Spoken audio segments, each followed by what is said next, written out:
Alrighty. We really need a recap from last game. I don't know if we do. No, because it was a prequel. It was a prequel, yeah, it kind of stands on its own. If it wasn't a prequel, I'd feel more compelled to do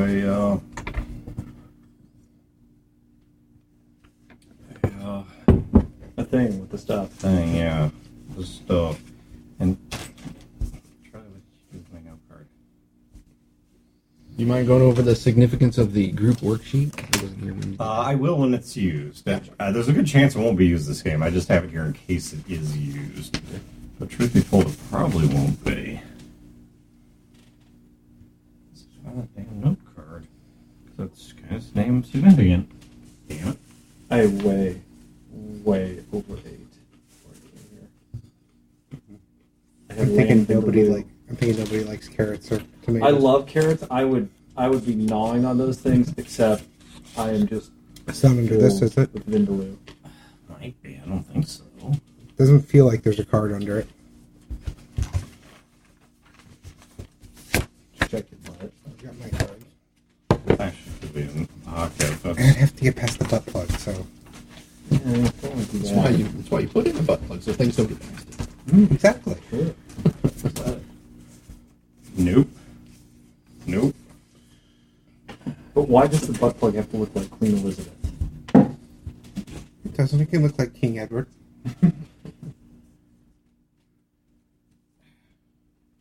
Fuck the what? Come on.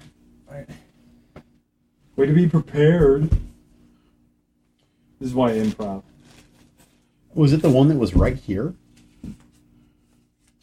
Yeah. Because before you sat down, there was an index card right there. Somebody didn't restack it with something, did they? Or did I dumbass one when I moved? I played with my bullets. That's your mine. Nope. Oh, here we go. Yeah. Alright. I gesticulated wildly but touched little.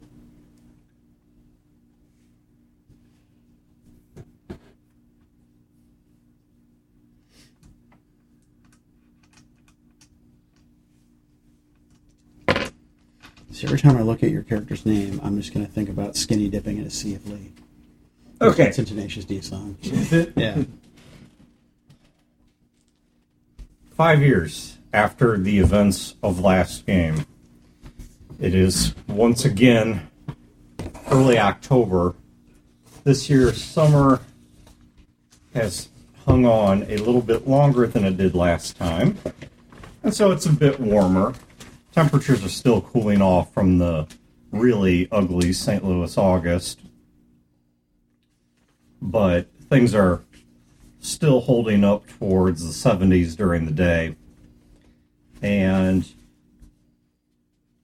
per your group worksheet, not the group template, but the group worksheet for Skies of Glass, we have the stats here for the boat and for the general state of the group. And one of the things that we have here is that the boat has a cargo of wine that it is due to move, but the nearby markets are going to be a bit limited. All right, so that wine has not been loaded yet, but that is set. That is a given, unless you guys do something insane in the plot to derail that. That will happen. All right. So normally I would do a game review from last time, but I think since it was a prequel game, it's not as important. And also, for anyone checking this at home, there may not be a whole lot of documents with this game because I've got a bunch that are in progress, but with Fear the Con literally happening starting tomorrow, and all kinds, and then text visiting as soon as Fear the Con's actually is coming in during Fear the Con, all kinds of other stuff going on. I have not had the opportunity I would like to prepare all the documents. So I have the bare bones to run this game, but I don't know if it's actually anything close to presentable. So, James and Motomar, you guys right now are standing in a wood plank house. They plastered over interior. Carpet long ago torn up from the floor. Floor resurfaced a bit. It's as good as you're going to get from a refurbed house from before the war. Kept in pretty good shape. Some new construction in here, if you want to call it that. Certainly, once again, nothing that it would have looked like beforehand, but it's at least generally clean and well together and well swept. And right now you are standing in a side room that is decorated only with a single picture of a sailboat on the high seas, rough seas, dark gray roiling set of clouds over a windswept sea with this ship just barely clinging on, it would appear. And on the walls to the right and left of it are shelves upon shelves of thread and pincushions and bolts of cloth and scissors and all the other tools of the seamstress trade. And you are standing on very low stools with your arms spread slightly apart as a middle-aged woman is currently crouched down right now, Mortimer, by your feet, and she is measuring out the inside of your leg. I'm not going to phrase it as an inseam because I don't think your character would know what that is. Nope. But she right now is measuring from your junk down to your ankle or thereabouts. And the place that you are in is it is also the Carstairs home. But out of the Carstairs home, there is a shop, which, well, actually both of you are illiterate. Somebody, I guess probably Philip, has told you is called Bobbins and Bev. And right now, Beverly Carstairs, Philip's mother, is crouched. She has a needle in her mouth. There are actually a few needles stuck through your raggedy, road-worn clothing. And she is taking a measurement with one of those needles in her mouth, just holding it between curled lips. Has Joe been? Did she measure Joe first, or did she measure me first? She's been going back and forth. She's been taking identical measurements between the two of you. So I keep looking over at Joe and repeating his mantra that he keeps saying, dead puppies, dead puppies, dead puppies, every time she gets closer to my junk. Dead puppies, dead puppies, dead puppies. So Joe hears dead puppies, dead puppies, dead puppies, and looks away because he's riveted by the painting of the ship on the sea. I mean, just thinking about, not that he would use these words, but just the perseverance and the sheer will of these men who are keeping this thing aloft in the ocean. And then I look over at Modemar. I'm like, as you do that, she stands up, takes the needle, and drives it through a point in your pants. It doesn't stick you, just drives it through a point in your pants. And then stands up and walks over to one of the shelves and starts sorting through the bolts of cloth. Says, what is wrong with you? Why are you saying dead puppies? Oh, I thought that's what you're supposed to say. Who told you you're supposed to say dead puppies? And then I look at Joe, and he's giving me the Don't look at him. Oh, I know he fidgets too much. sorry, ma'am. I thought it was what we were supposed to do when you get fancy duds like this, ma'am. Dead puppies. Look, this is cotton. There's no dead puppies involved in. Look, this little shit. He's been hanging around my house since he couldn't even talk. I've seen him since he was a baby.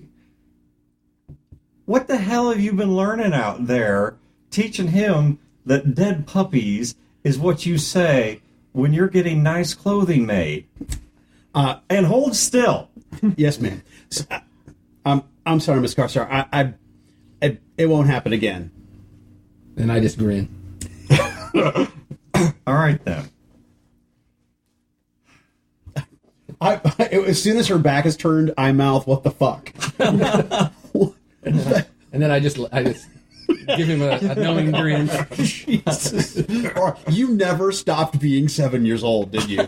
Yeah. As you mouth that, Yeah. So she's got her back to you. It's just, I felt that. I'm sorry, ma'am. She turns back around and she's got a few swatches of cloth draped over her arm, and one by one she's kind of holding them up to you, Motomar. You have no idea why, but one by one she's holding them up to you and then putting them back on her arm. So, just to ask out of character, do we have any reason, do we know why, or were we just told to show up? Well, I'll put it to you this way. Philip's mom has insisted, it's a community, right? Right. People take care of each other, especially within the community. People take care of each other to the best of their ability. I mean, yes, there is payment and trade and such. Especially their retarded adopted children. Yeah. Yeah, sure. But Takes a community. But after you guys have been out for a while, the boat's back in, and she, upon seeing all of you, you guys probably bounce between the houses doing family dinners or checking in with the respective families, some of which are more welcoming than others. Lee, I picture your family being a bit more aloof. Plus, they might be entertaining guests. Right. But bouncing between the households, and she probably noticed some things she didn't like about the condition of, well, his pants and maybe your overcoat. And so it's, she's trying to decide patch or replace. Yeah, And, gotcha. Philip, where are you during all this?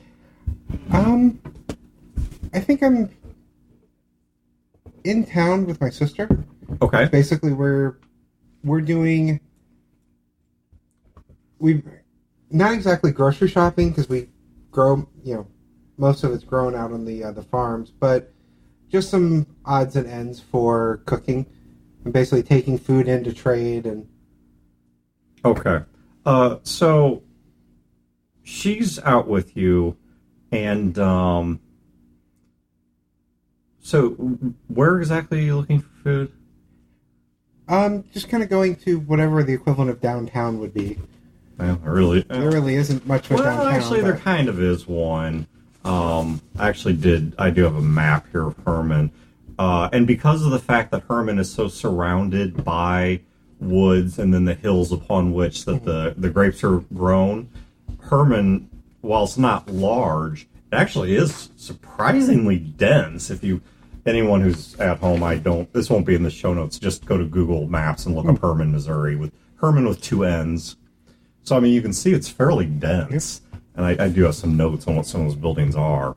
But Yeah, basically taking some produce in, doing kind of the rounds, dropping them off at different places and trying to trade. There's an in-town market that's in an old ballpark that's actually right across from, Broder's going to love this, a Masonic Lodge. And there also then is a secondary market, depending on what's in port, what season it is, things like that, which occurs out on what used to be Riverfront Park. The baseball park market is exactly the kind of thing I had in mind. Okay. So when you go to the market and start looking around for food, it's not long before you lose sight of your sister, and by the time that you find her again, you've got a burlap sack with a few choice bits of stuff in it, some potatoes or apples or whatever it is exactly you were looking for. And she's sitting up on a little bit of an embankment, picking at clovers and just kind of taking them and looking at them and then flicking them away. Looking for something, Jen? Way out of this shithole. Find a boat works well for that, but I don't think you'd do too well on the boats.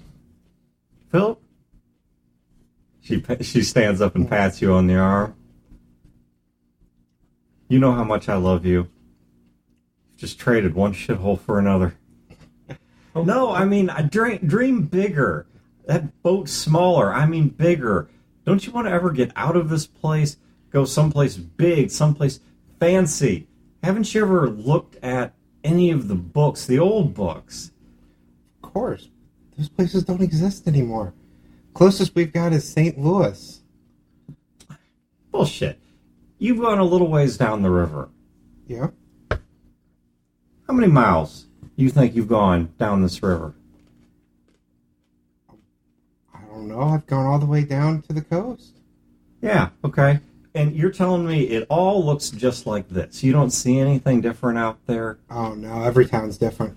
So you're telling me it's completely impossible if there's a town out there where you don't have to sit around mucking in the dirt and playing with grass and constantly having crap under your fingernails and dressing in reworn clothes. See, my goal is to make enough money out there on the boat that I can have a whole fleet of them that they go and do the work. And I just stay back. Why would I? I mean, I don't want to work here, but this is where our family's at. Philip, that's like having the goal of walking into an outhouse you're supposed to live in, and instead of trying to make it livable, you're like, damn, I'm going to sit down and fill it. That's the purpose of an outhouse. She looks in the bag.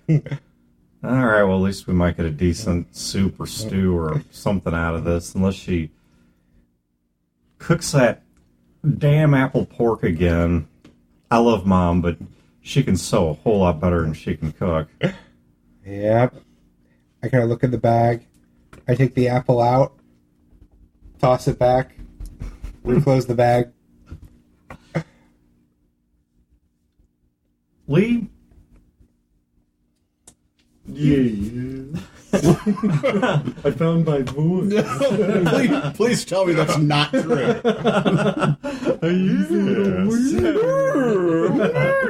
Oh, yes. Yes. Okay, Lee, lose that voice and let's. We're going to voice over you with James Earl Jones now. We're doing a Kickstarter. Yeah. We're holding Lee's voice hostage. So you're with a gentleman that you've gotten to know fairly well, fairly quickly. It was not, but how long have you been unmasked? That is an excellent question. Well, it's less than 5 years and more than none. More than none. Have I gone on any voyages with these guys as of yet? Have you? There's no wrong answer. Do you guys want it to where you know Lee is in town? Yes. Or do you want to do it, oh my god, it's Lee! I think you've been on one, and I think it was uncomfortable for everybody. Why is that? I just think it was awkward because you know someone as a youth, and then they're gone for a long time. They've obviously changed. We've obviously changed. You've come back. You've had experiences that you may not necessarily have shared, right? Clearly, especially this soon, but there is something different about you, and honestly, it makes me uncomfortable. He also is almost constantly tailed. Not tailed, you're not sure if it's in a protective way or more of a lost puppy kind of way by this. Well, you remember the bull guy from the last game, the tough that was working at the old man's hostel? Oh, yeah. This guy could wind him up into a basketball, Looney Tunes style. Right. And on top of that, he's an enormous man. Is that... Yes. Okay. Yes, he was a pit fighter in St. Louis, and he was probably throughout his life supplemented in a variety of ways. And as of now, he has around his body, particularly up around like his upper arm, down near his wrists, on his thighs, and at a few points on his back. There are metal plates that have been bolted into the bone, and in some cases straight through the body, which is a series of mounting brackets. You've probably seen what it's meant to hold, which is it's a strength rig. I might want to get Keith Curtis to draw this for a better visual, but it's a backpack that he wears that has some kind of power plant. You're not clear on the details, but has been latching onto these mounts a series of straight line, just something like hydraulics, that connect the arms and then go down a little bit onto the thighs. And past his hands, if he's wearing this, is a set of artificial hands that are directly in front of his hands that are kind of these big industrial sort of things that he manipulates by moving his own hands within this rig. Yeah, maybe it's that makes me even more uncomfortable. Yeah. So, okay, I got it. So, I'm recently back to town. And he's not threatening any of you, but he's... Yeah, he just has a threatening presence. Yeah. Lee is recently back to town for maybe a few months. You guys he has gone on one journey with you, and he did not sign on to the crew. It's basically like, oh my God, Lee, tell us what's going on. Hey, welcome back. Welcome back. And it's like, come with us for old times. And I'm like, okay, it'll be just like old times. Come along, big guy whose name I don't know yet. His name is Casey. Casey? Okay. Casey Hale. Okay, come along, Casey. I didn't join the crew, so to speak, but I've been kind of working with people in town. Maybe you guys had gone on a journey once or twice, and I came to you, Joe, basically saying, hey, they want us to deliver some mail, and I can do that. And I also want to meet with, like, the different leaders, so to speak, of the town, of the different towns along the way. And we had talked about this, where basically, my guy's like a notary public, right? And he has some legal authority. Right, you're like a traveling adjudicator. Exactly. Right. I don't get people hung or strung up, but it's more of a civil thing. It's just like I write contracts, I read over contracts, I notarize them. If there's a dispute, when I roll into town, I can... So it's like attorneys that do arbitration. So we're not going to court. I'm just arbitrating. Yeah. And like I said, it's never like I'm never sitting a judge to where my decision is going to end up in a guy getting hung or anything like that. But I said that's kind of what we were talking like. That's kind of what I want to do. Mm-hmm. I want to kind of get into this, but I need to meet people. And there's also like this mail aspect. Like, I have a bundle of mail. There's a postal thing to it because that's like they just don't want to hand mail deliveries to any old jackhole. They want someone who has a reputation. Right.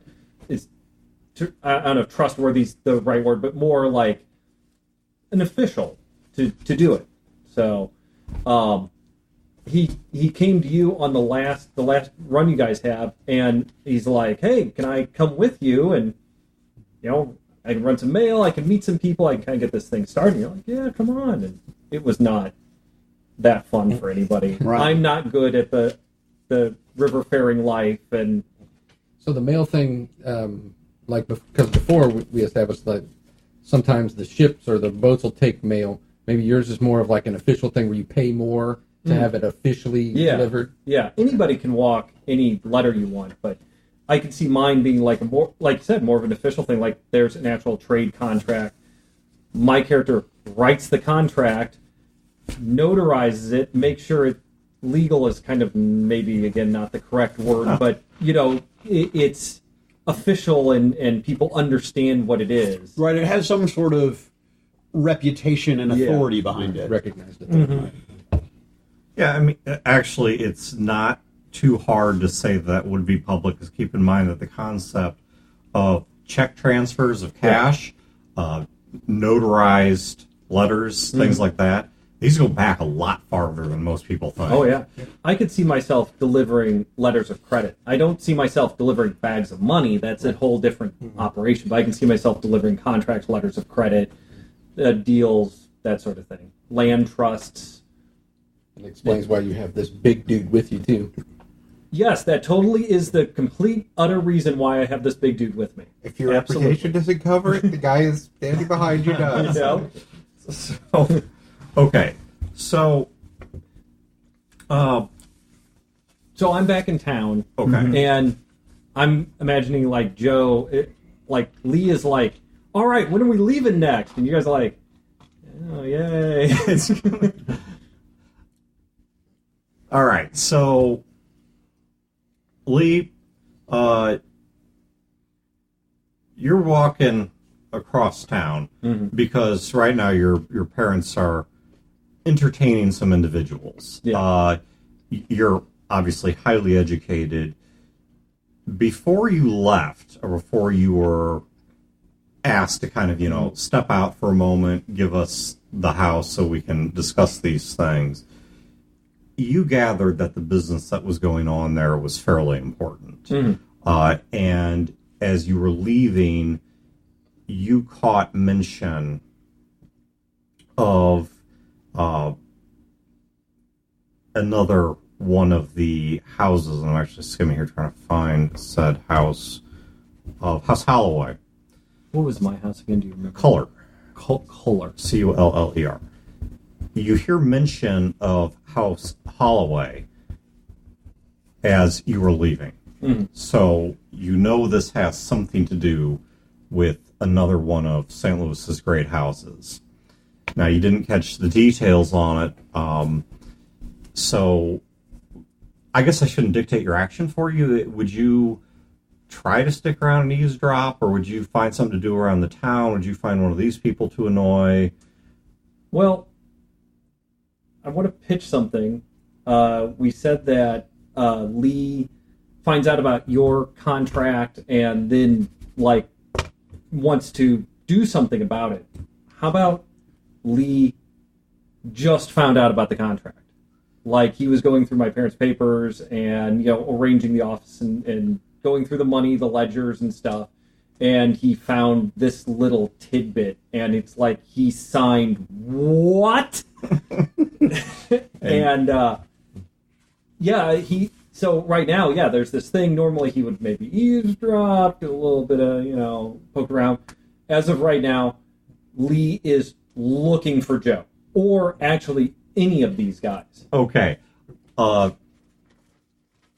Lee, and by the way, Philip, you do know where Joe is. Okay. Lee, as you're walking across town, your parents' place is towards. It's actually it's right by town, but it is on the edge of town. I actually put it where there is currently a hotel and day spa, so I put it kind of in a bed and breakfast-y sort of place to begin with. And you're walking into town, which is not a long walk; right. It's within visibility. But you are walking that way, and you make your way towards the middle of town, knowing this is where you're most likely to find them, because during this time of day, it's just where people are going to be congregating if they're not working. And these guys, if the boat ain't moving, they don't work typical jobs anyway. And you happen to bump into Philip and his sister, Jen. Jen. They're How old is Jen? Jen's younger than you are, isn't she? Yep, she's my little sister. So how old's Philip? Right now he's 23. Okay, so it's probably like 21. And when I see them coming, I lean closer and whisper, "Don't make direct eye contact with the Goliath." Holy shit.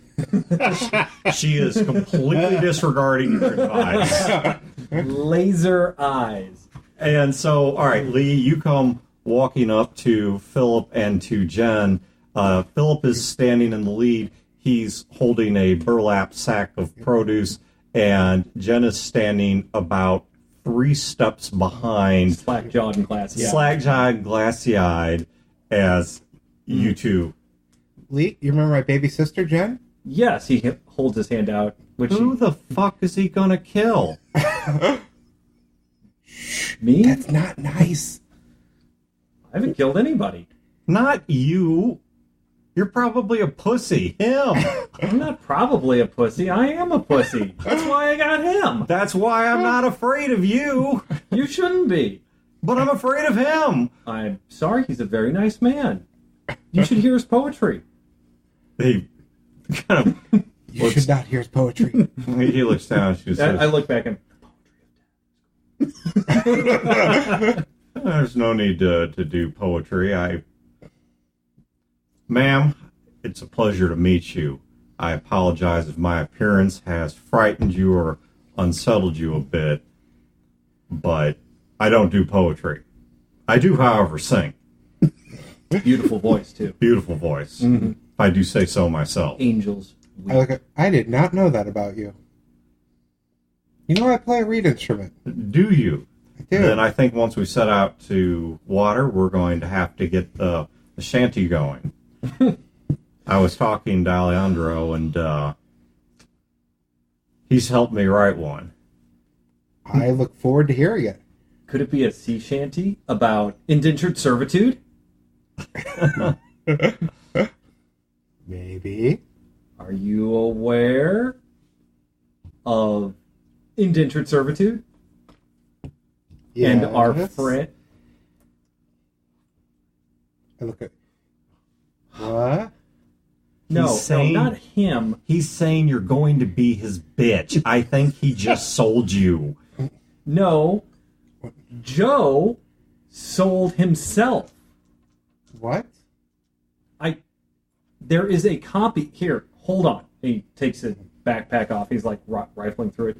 It's like, read this, Phil. I spread it out and I start reading through it. I look at his sister. He's going to be a few minutes. Would you like to take a walk through the market? I'm going to do a smarts to see how well I comprehend how screwed it is. Sure. Do you have anything that involves culture, legality? Actually, merchantine I would give you because this is commerce law. Okay. So give me smarts, plus you can do a 3, pick the two best 2, because that's your competence.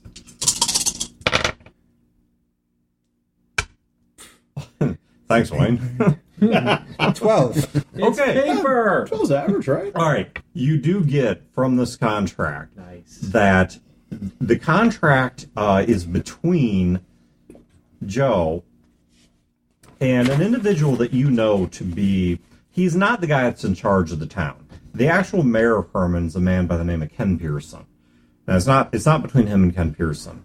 But there's a guy that's a very, very rich sort of... The man who actually runs the town but isn't officially voted in. Yes, the power broker of the town. It's an old man, older, not ancient, but an older man, by the name of Thomas Barnes. And you know who he is. He has a place that he lives here where he keeps himself fairly secluded. He does not often entertain visitors. He's almost never seen outside that house. He has an assistant that is actually seen far more often than he is. It's a woman by the name of Erica. If you want a relationship here, think kind of like this is his Miss Mercy.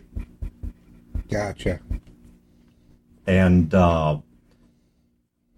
you've seen her more often. This guy is, as far as at least Herman goes, this guy's the money. And there's a contract between him and Joe that loans Joe the money to purchase a boat, and it also finances a finite period of all the expenses, to outfit it, to give it supplies, to pay its crew, all the things that he would need fairly to operate the boat. Okay, so that's not so bad. Where this thing goes off the rails is the interest on it's a little steep. What's worse is the default clause. If he defaults, his family, he being Joe's family, and the vineyard become the property of Mr. Barnes. And because it is tied to the vineyard, the actual winery, along with its operators, in other words, Lee's family, also become part of his property. And what is the terms it has to be repaid in before it's defaults? I have not worked that out exactly. Lots. I need to work out an economy for the internals of the game. But the idea, I'm guessing, is it's a short time for the amount of money it's asking for. It's okay. No, I figured it was more like He's it's not- a long time and you'll just never get through He's it. not per se set up to fail. It's not like this contract is a time bomb. Okay. But it's if something goes wrong, then it goes very wrong. So if anything, this is not one of those Gotcha. things where you don't call the bank and ask for a 30-day grace period. I'm kind of okay. I'm walking his sister around the market, chatting with her. Where did you find that thing? Lee, What? The contract? No. Your horse. What's his name? Casey. Casey is not a thing. He is a very fine singer. Sometimes I wish to be entertained along the road. Or river. Or whatever. Okay. If you were in St. Louis, you'd be asking for his autograph. Lee, did you read this? Oh, yeah. Your family and his. They're all gonna be his bitch? Yeah. He's at my house. I'm circling back. He's going first? I walk her back, and I'm like... So, She walks back up within eye shot of Casey and stops and goes, holy fuck! I'm sorry for my sister. She's just so innocent. She hasn't been out in the world. uh-huh. She grabs the bag from you, the produce bag, and heads off for your house. He's at my house. There's no way he knows what he signed. I flip through the back of it, and I point at the X where he did sign. I'm like, no shit. Bo, you know how easy it is for a boat to sink out there? Yeah. Especially if it gets set on fire, if the guy who wrote the contract, I don't know, needs a bunch of slaves. You think my family's not out here? Uh-huh. I'm sure we can put a rider. You hear the Mortimer and Joe, you guys hear the door to the house open, and you hear Mortimer, you may or may not know her. Philip has a younger sister. You've probably met her in passing at this point. Actually, you've been around for a while. You've probably seen her. You know her by this point. Joe, you grew up with her. And you hear her call from the front, Mom, food's here. Also, I think Joe's somebody's bitch now. Yeah. Jen, that is no way to speak in front of your mother. Sorry, the fruit and vegetables are here. Well, I'd look around and, see who's with. Right now, you guys are still in that side room. Okay, gotcha. Bev takes she's now put the cloth away and has been diligently sewing through something. One thing that you've actually noticed about Bev is she's quite mechanically inclined. Part of the reason this place is known as Bobbins and Bev is she's found several ways to actually build from scratch or refurb into a mechanical form sewing machines. And not just sewing machines, but other mechanical devices. It's a really underused talent of hers. But she is shockingly good with tools and even engineering. And one thing you've never seen her do is diagram any of this stuff out. She just kind of seems to get it in her head and just build a machine. And you don't know why she doesn't do this more. I don't know if you've ever asked her. But as a result, she's able to, using these innovations of hers, is able to pretty quickly produce clothing. And so she had already a half-finished set of pants, which she has just kind of resized a bit for you, Mortimer. And she's like, "Thank you, sweetie. Just leave it on the table. Okay, go ahead and take your pants off." All right. At the sound of Jenny's voice, I pulled the do-rag off of my head and hold it like expectingly, like, is she going to come in here? And then letting my micro braids just kind of fall over my face. And then I just kind of look around, and then I grab my pants like I'm going to pull them down. Then I look at the door like, is she going to come in? like I'm completely smitten with Jenny, and I'm a babbling idiot whenever she's around, and I'm like, whenever she's around. Is this the dead puppies thing again? Just take your damn pants off. Yes, ma'am. And then I'll take them down, and I'll cover my junk up with my do-rag. She averts her eyes. She's like, "You have no undergarments." She hands you, without looking at you, hands you the pants. Says, "Put these on and give me a moment." I'll put them on, then I'll start doing lunges. They fit really well, ma'am. Thank you. I knew they would. That's why like anything else, measure twice, cut once. Some things you can't predict, though. Let's get that fixed in a hurry. You know what, Joe? I think you're off the hook for another day because I thought we had a few patches to sew. I didn't realize we had a 5-alarm emergency. Now, just so you didn't wear yours out, did you? No, ma'am. Okay. Because if I bring you back in here and I decide you need to be refit with new pants, which I'm going to let you off on that today, and you drop your trousers, and I see a lot more than I'm fixing to see. I'm seldom without my skivvies, ma'am. Okay, I didn't even need to hear the seldom part. I've got to fix him up, and then we can have you. Maybe we can have some dinner if I can eat. Yes, ma'am. I'm going to step off my stool then, and I'm going to reach over to a hat peg that's on the wall, and I take an old, tattered, sort of not a fedora, but it looks like it might have been in the similar vein of a fedora that Miss Carstars has obviously patched up more than once, and, just basically carry it out, because I'm not going to wear it inside, because I'm not a savage, right, and step out of the room. Can we arrive right around there? Yeah. So right about this time, you guys walk in. As you walk into the house, you're stepping into the living room. The kitchen is off to the right, and there's a hallway that leads back to the bedrooms, and you see Joe coming out of one of the bedrooms and walking down the hallway towards the front of the house. Joe, do you have any idea what the default is on your contract?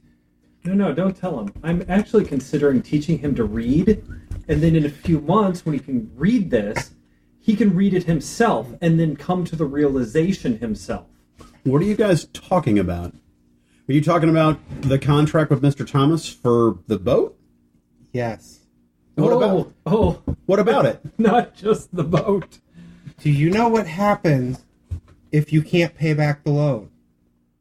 Well, yeah, he gets the vineyard. And your family. And you. And you. And Lee. And Lee's family. Because my family is tied to the vineyard. Well, no, your family works the distillery, but they're not part of my family, and they're certainly not owners of the vineyard. Well, let me ask you this. Did you read the contract? Did someone read the contract to you? Did you just shake on it? Would you like me to read the contract to you? Well, Lee, I didn't read the contract, but Mr. Thomas is a good man. I mean, he's been here as long as I can remember. He sits down, and he puts his pack down, and then he takes a bundle out. And the bundle is letters tied with twine. And he slowly undoes the twine, and he takes them off, puts them to the side. This is a land contract between Mr. Wills and Mr. Eriks. Okay. This is a fairly decent deal. I think Mr. Wills actually kind of got a little bit more than he should have, but it's generally fair. Land for scrap, trade, there's an agreement, there's a lease period too. This one is Martha. You know Martha. She bought a homestead down south, and now she's selling it. And this is the sale. Mm-hmm. This is like a received sale, and it was a good price, well negotiated. And he goes through about 2 or 3 more of these, and he goes, in none of these is a human life sold into slavery. Some of the deals are good, some of the deals are bad. Now, I'm going to show you a different one. And he takes out a copy of the contract you signed, and he puts it on top. This one is human slavery. Indentured servitude, if we're in polite company. So, just out of character then, just for my own understanding, what are the rules of slavery, indentured servitude, etc.? I mean, obviously we are not slaves. That would be seen as awful and immoral and etc., right? So we don't have slaves. Much. Outside of its own immediate, actual, genuine borders on its area of concern, it really is going to fall down to the individual towns because St. Louis doesn't care that much. Gotcha. Okay. Now, what is in the contract is not genuine slavery. It is indentured servitude. It's indentured servitude. It's a form of debt slavery where you basically, your family would belong to Mr. Barnes and be expected to keep working the land for a set period of time that we shall say is not well, at least as far as his side's concerned, an ingenerous amount of time. And it's not like they're whipping him in the fields and he can do horrible things to him, but it's not like they can't leave either. They can't. No. I understand what that concept is. I just didn't understand if there was actual chattel proper slavery in Skies of Glass. There is. Now, is it happening in this area? No. Okay. Well, so wait, I don't understand. He told me that, we agreed upon a price, we agreed upon a time frame, and if I didn't pay him back with interest in that time frame, that he would get the vineyard. He never said anything about owning people or whatever you're saying servitude. Bill?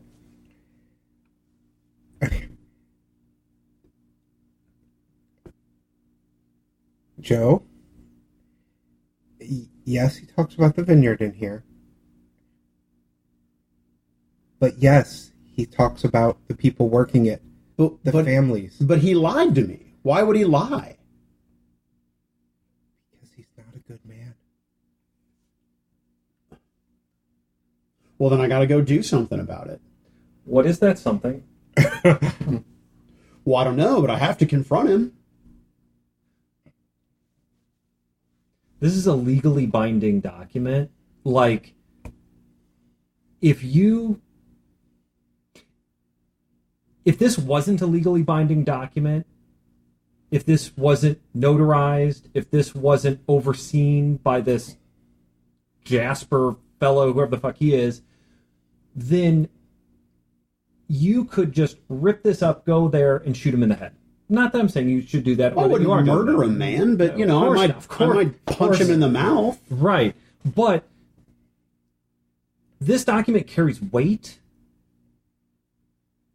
If you say, no, I'm not doing this. No, I'm talking about shooting or punching anyone. If you say, no, I'm not doing this, and throw it back in his face, then the default clause is activated. The town the militia would grab you. They would grab you. They would take you. They would take your family if you tried to resist. Because you're going against the word of the contract. And there's no recourse. Way of convincing anyone otherwise.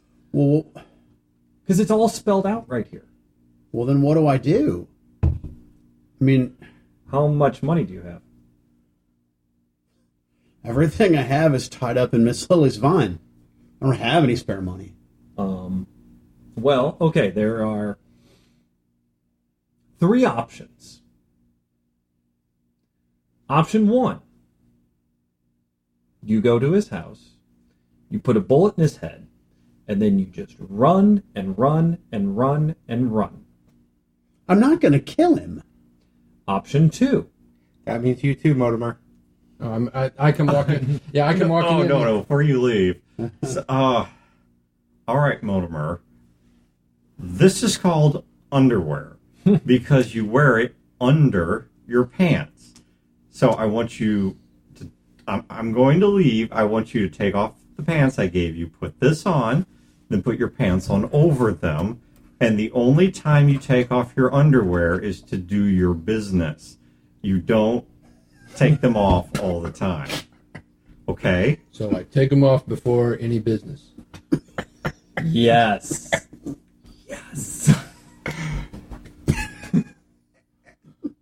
Yes. Joe's your captain, right? Mm-hmm. Yes, ma'am. Business meeting. Hold on, fellas. I got to take off my skivvies. Ask him to explain it to you. Yes, she ma'am. hands you the underwear and walks out of the room. Oh, sweet Lord Jesus. I'll walk in the room with these guys and I'll go, I'm supposed to ask you about these skivvies, but these pants are way too loose and my lemons are flopping around like a windsock in here. So option 2. Option 2. How much money you're making on the boat? A decent amount. I mean, but Philip does your books, right? yeah. Philip, how much money is he making on the boat? Just starting out. Casey, from his perch a little bit across the room, says, wait a minute. He signed a contract and he can't read? Jen looks up, half biting through a potato. You can? Option 3. Because option 1, we're not killing him. Or running. Option 2. The man's a cheat, but, Option 2, doing exactly what we've been doing. And you notice that Lee is saying, like, we. Right. Well, do what we've been doing. Which, it's just not going to work. It's not sustainable. It's going to take too long. Or option 3, you captain the boat. It's your boat. You're the captain. Mm-hmm. You give the books to Phil and I. You let us make the deals. Well, Phil already does the books. Phil does the books, but does he do the deals? And does he know the people? And does he know the law? I know the town. Learning the people. I could use some help on the law. Well, now, wait a minute. You're not making enough money fast enough. No, Lee, I understand. I understand what you're saying. And I get it. I trust Philip to do the books. I trust Philip to talk to people and to get goods, but I don't. You're making this sound very, very serious, very dramatic. Like I don't understand. I don't understand the seriousness of it. If your parents working the vines out there Mm-hmm. came outside one day and the weather wasn't great, or maybe they weren't feeling too well, and they said, you know what, it's cool, we got these days built in, we're going to take this day off. And we're going to rest so that we can come back tomorrow and we can work harder.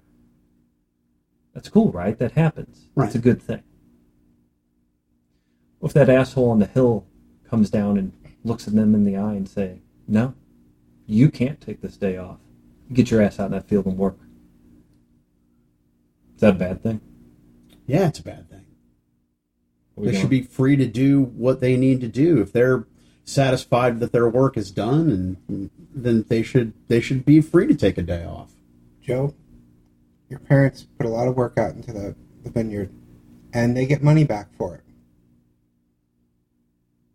This goes You back. mean to tell me that if we work for that man, if I lose that boat, they don't get paid?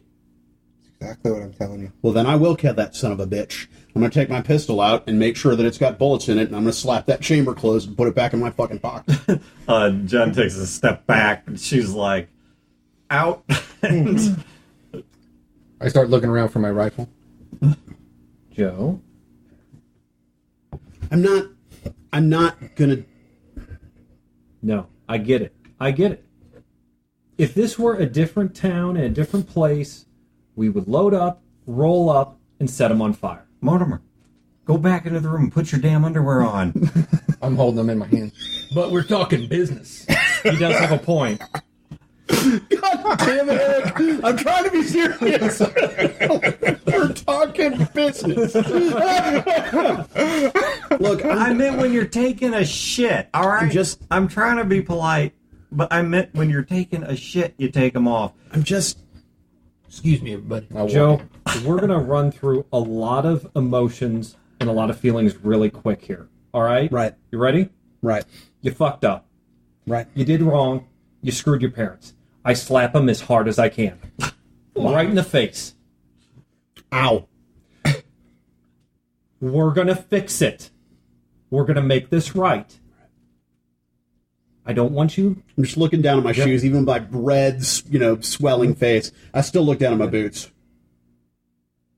We, your friends, are going to make this right.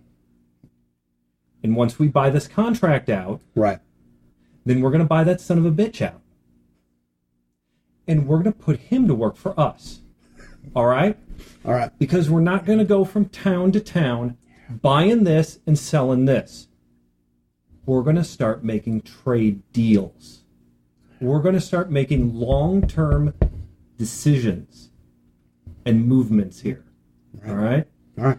Some of it's going to be risky. These are the risks that I haven't been wanting to take. That's the only way we're going to make real money enough to pay this off. And we cannot afford you to feel guilty or bad or anything about this. From this moment on, from this single point, fuck this shit. You're forgiven, you're absolved, whatever you need to focus and do this. Because we got to help your folks, we got to help my folks, we got to help you. Jesus Christ, did your parents read this? How am I ever going to look them in the face?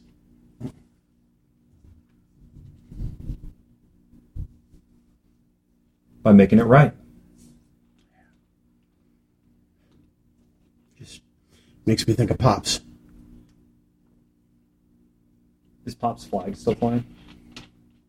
You tell me. I mean, you being Brodor, unless you took it down. No, I would love it to still be flying. Then yeah, it's still flying off the mast of the ship. No, it was in town. Yeah, we took it off. Oh, okay. And asked the mayor to fly it in town. Okay, Right. then yeah, I mean the mayor. The mayor's an affable fellow, and Pops was a well-liked individual, so yeah, he would have no reason to take it down. So yeah, it's still there. I'm not going to say something like, what would Pops do in this shit? Because Pops would take his gun and blow that guy's head off. No, but in this exact situation, Pops did the wrong thing, and Miss Lily got killed. And that's why I'm so upset. Because I don't want to fuck up like that. Anyway, you're right. Enough sulking. Time to get to work. Burk, burk. So, first order of business. What's the plan? Is there anything in the hold? We got one. We got wine set up. What was the plan with the wine? Was it to sell it, get some money, and come back? Well, Because I'm thinking we go and we make a deal with it. Instead of just selling it, saying, hey, we're the wine guys. No, we come back and we say, this is a sample. You can buy this. How much more do you want? Negotiate a deal to where we are making regular deliveries. We get some people to sign pieces of paper that benefit us. Okay, so you're talking about repeat business. I'm talking about finding opportunities. I'm talking about people who need things done. We do it. I'm talking about people who want things, and then we provide those things regularly. Like And then they don't go to anyone else for those things. I got you. All right. Well, our nearby markets, I mean, we're pretty tapped out locally. We're going to have to either venture further north or further south than we normally do. That's Philip's area of expertise and Motimer's area of expertise. Because we can only travel so far out before people really start shooting at us. Motimore knows the areas, knows where the bad guys are. What about dealing with bad guys? I point over to Casey. I think he might know how to deal with that. Deal with bad guys? Yep. He's not a bad guy. He's a nice guy. He's a great singing voice. I do. I'm not saying he's a bad guy. I'm saying I think he knows how to deal with bad people who have bad intents.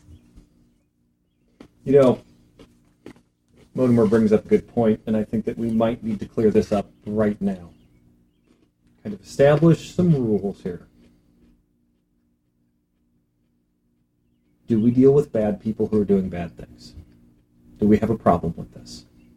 And I'm not saying that we sell babies or something, but if bad guys want crates full of ammo and we've got crates full of ammo and they're going to do bad things with the ammo, do we have a problem moving that ammo? There's no right or wrong answer here. I just think we need to have a consistent answer. I'm not going to do a background check on everyone that we try to buy or sell from. Well, I mean, if you mean looking into their past, I agree with you. But if we know that those are bad people and that they intend to do bad things, I in no way intend to aid them. That's fair. I agree with that. No Not going to go out of our way to discover whether they're good or bad. We're no one's But if parents. we know, Well, 20 minutes ago, I would have had a different answer to that question. That's fair. Like I said, no right or wrong here. I just wanted us to be consistent in our views. Now, how much trade and dealings have you guys done with St. Louis? And I don't mean just passing through the port. I mean actually dealing with St. Louis and the houses. just passing through the port. Okay, if we can get into St. Louis and make some deals with some people, then we can get goods from St. Louis and deal those. If you deal with goods from St. Louis, like things the houses specifically make and produce and trade without their permission, then they come down on you. Well, it's like Philip's always saying, what do you call that? Demand and... Supply and demand. Yeah, that. Yeah, Philip's always telling me about that, about having goods one person wants and then trading them for goods that somebody else wants and trying to make a little extra scrap on it. Sure. Think of it this way. There's only a limited number of people who can trade stuff for the different houses. You think those guys make a little bit more money? I suspect they do. Maybe we can become those guys. You know, someone that sells fancy water in St. Louis. Yes, he does. He doesn't laugh and arches an eyebrow. Ask Casey, do you know that one? Guess who bought the fancy water? I've been told. Do you know the tune? My point is, the fancy water is a premium. So is the wine, too. So is the wine. Yep. Same people that are willing to buy fancy water, not the people on the docks, people that buy from them in the city, might be the same people that want to buy wine. All right. So, I say, my suggestion, Joe, you are the captain. You are in charge. All right? I don't want it to seem like I'm just dictating, you know. I just have a lot of ideas that come out. All right, let's take a step back and be out of character for a moment. Sure. The back of Chad's dry erase nameplate, he has arrows and little monikers for each of the other players. The arrow pointing to him says, the brain. Wayne So, is the money guy, yeah. Eric is the heavy, I'm the captain, and Chad is merely the brain. Have you seen his smarts? It's amazing. Yeah, it's outrageous. yes. It's literally double mine. I would say what mine is, but it doesn't matter because I roll 2 ones. Yeah. Excellent. Double mine plus 2. So, my suggestion, and again, please feel free to not literally mow. Shoot holes in this. We take the wine, we go down to St. Louis, and we start cracking open cases, and we start meeting people and giving samples. Then, if they're interested, we sell them a case or so, and then we start talking deal. We start talking exclusivity. So do we? I'm assuming we cask and not bottle. That's correct. Okay. No, it's different this time. Remember, we made rot gut. We made port wine. So high alcohol content until somebody from St. Louis. No, that's what's unfolding at Oh, your that's parents' what's house unfolding. right Okay. now. So we have Yes. It's not rot gut. no. It's higher concentration. This is more like, it's closer to brandy. Right. It's a very high alcohol wine. It really is more for the alcohol than it is for the flavors and the tannins and the, Right. Like every good beverage, it's really about the alcohol. It's a delivery device. Yeah. The Skies of Glass equivalent of Mad Dog. Right. Yes. But it still tastes better than whiskey So Depends on who, yeah. to the right person. The right person. So, well, that's my thoughts for now.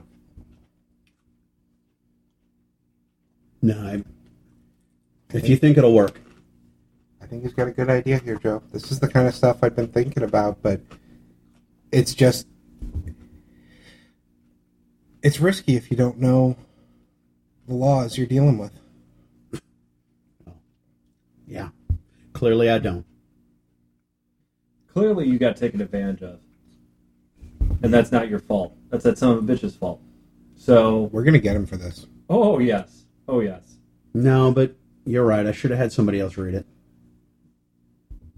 I just took him at his word. That's fine. We learn. Now we're going to go on this adventure. And now we're going to fuck that guy. Fuck him hard. I'm But we're going to respect him. all right. All right. Someday that house on the hill's going to be ours. All right. Well, as we're parting ways, I'm gonna look at Mortimer. What was with the dead dogs? Oh, that's what I was told, that if somebody gets close to your junk, you're supposed to say dead puppies. Dead puppies. I don't know why. That's something that one of the I think it's deckhands said. I think it's to keep your brain focused on something, so your body's not focused on something else. Oh, I got it. All right. Huh. All right. Well, I'm gonna do some walking and blow off some steam. All right. Brodor? I'm going to go up to my parents' house. Okay. But Lee, you get to your parents' house, and when you your parents' house, all right, Yeah. they actually live in a building that is disconnected from, but across an old parking lot from a hotel and spa. Once again, that's right there on the hill to the sort of west and up a bit from the town of Herman. And the inside of it, it's been rebuilt to have an less, wastelandy, more rustic look to it, to look a bit more frontiersy, decorated with a variety of fine items that have been salvaged from here and there, a lot of Germanic artifacts and such. I'm being Herman, that's hardly surprising.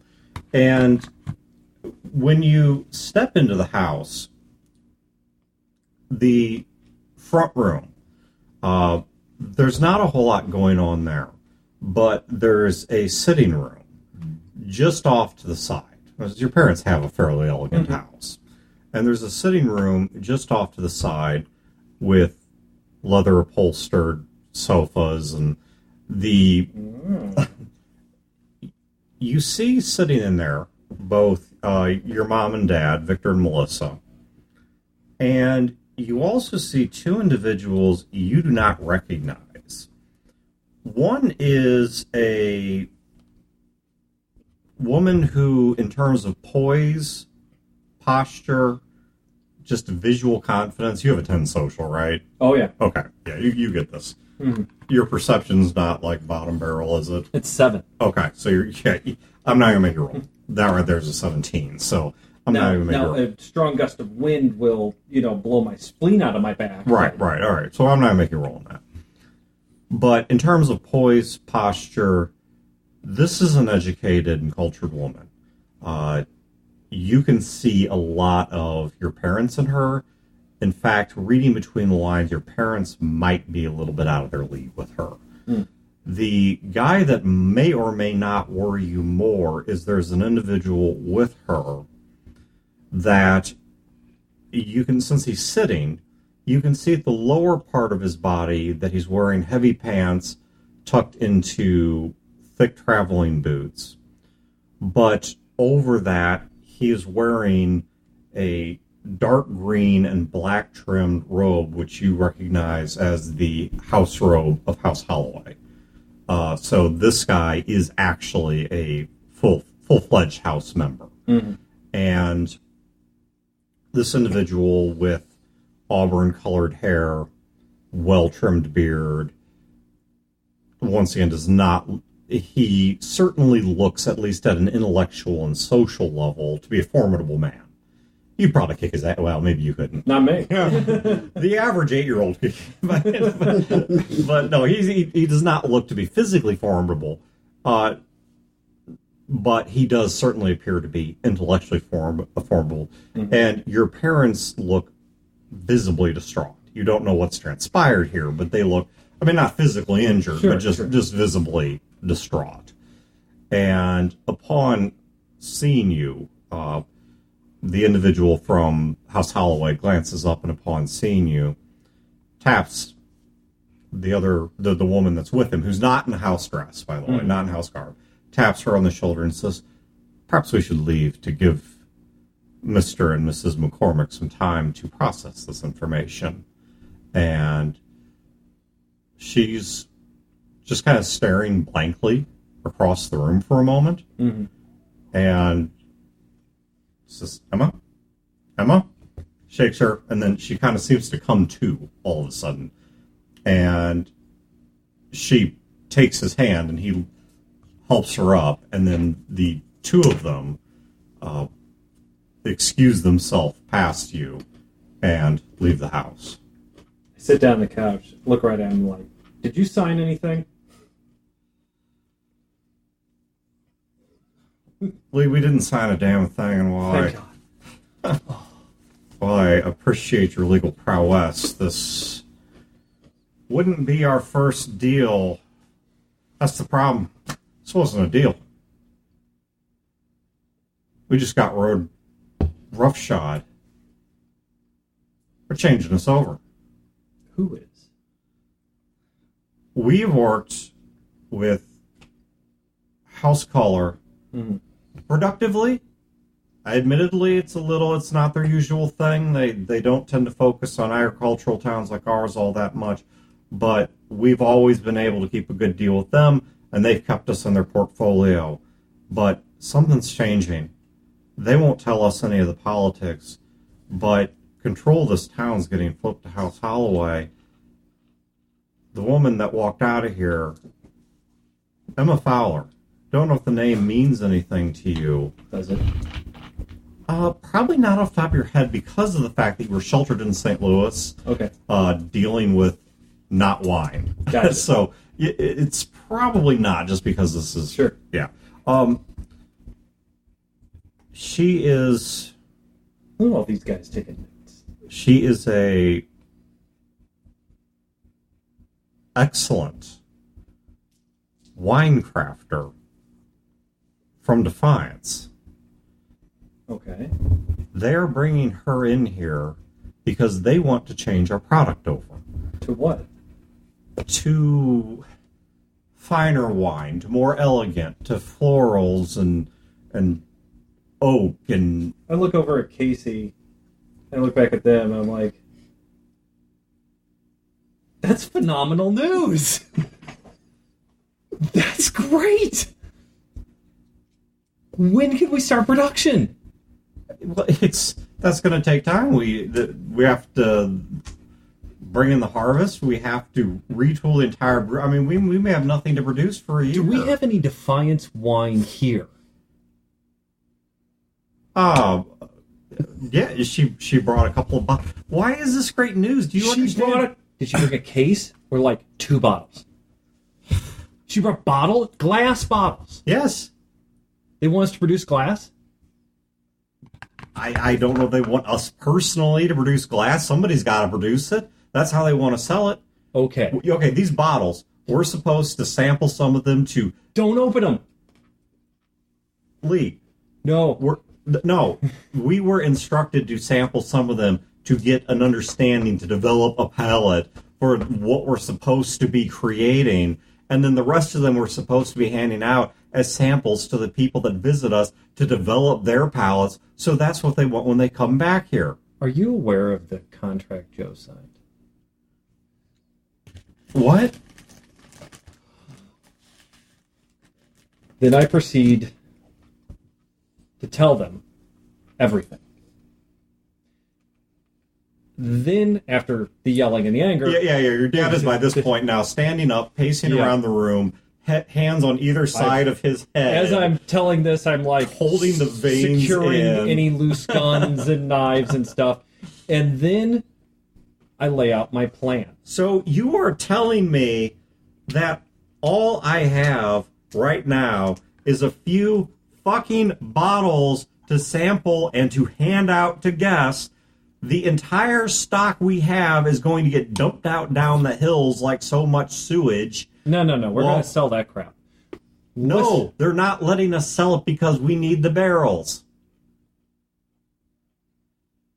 Let me get with my friend Phil, and we'll figure something out with that. But let's put that on back burner. Here's the thing.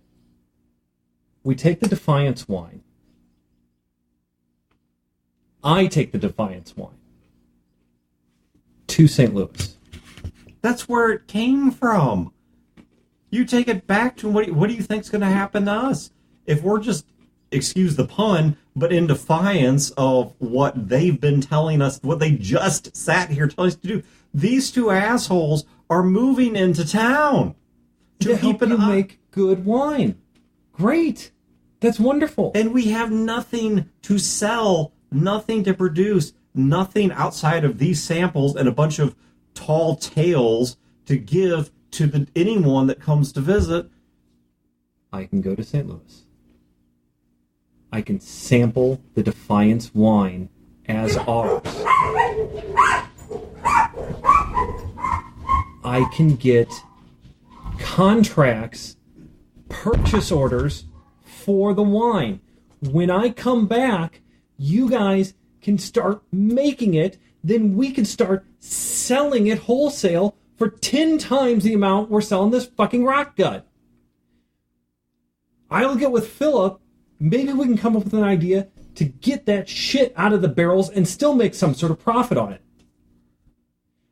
We make the money. We get Joe out of the contract. Everybody gets rich.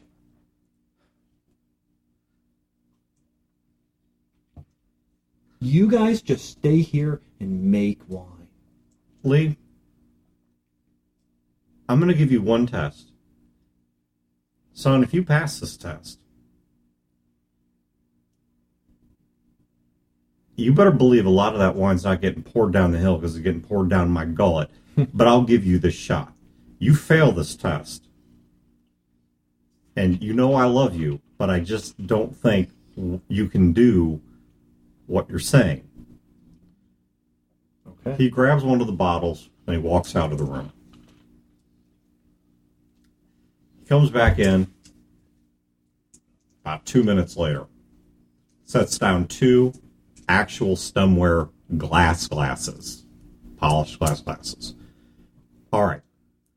One of these is a Defiance wine. The other is a Defiance style wine that was made with a sampling of our grapes that we sold on the market as food sometime back. Now, the problem that I see is effectively what you have here is Defiance wines, which that's the real article, as far as any consumer is going to see it. And then you have Defiance wine that's made with knockoff grapes somewhere else. If we're actually going to move this, as far as I see it, we have to be able to sell the average consuming wine drinker, whether they're just the random town drunk or the most cultured of consumers, connoisseurs, that the Herman wine is superior, that it is the real article, that the Defiance wine was a practice run to get to. I want you to tell me which of these is the Herman wine and which of these is the Defiance wine.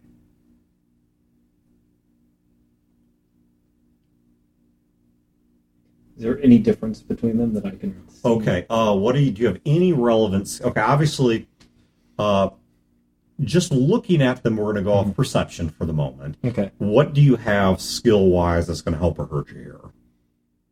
I know combat, I think, is your... Yeah, combat. And you're not punching the wine. No, not punching the wine yet. I have that Prelicate, the lawyer one. Paraclete. Paraclete, and then I have the Reputation one. It's the Oh, you're known everywhere you go. Yeah. And then you should have one more. Incognito. You can't be... Because you can't I'm hide. recognized everywhere. Okay, so this is going to be a straight roll. So 2d6, no modifiers. Dice that Yeah. Unless you want a bullet. It's going to be 2d6 plus your perception. And I'm going to give you a target on this of 18. Okay. 2d6 2d6 plus perception. plus perception.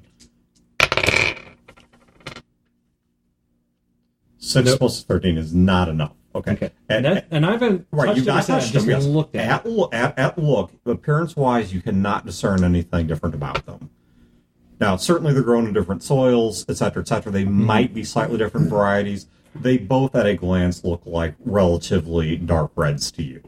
There's Now, I have grown up in a vineyard. Sure, So, absolutely. Well, you've not.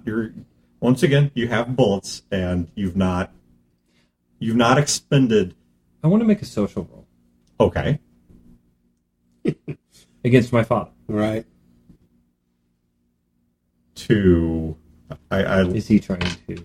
Well, is this both? Do they both contain iocane powder? Right. Well, are they both rot gut? Is he trying to prove a point to me where I'll pick one and I'll say this is the greatest one, and he's like, no, they were both rot gut, and you don't know anything. Okay. I get. How? Okay. What is behind the veil of this test? Carl's home because not my dogs are getting in. Okay, yeah, she is. Okay. It's a lot of emotion up there. Give me a 2d6 plus social to.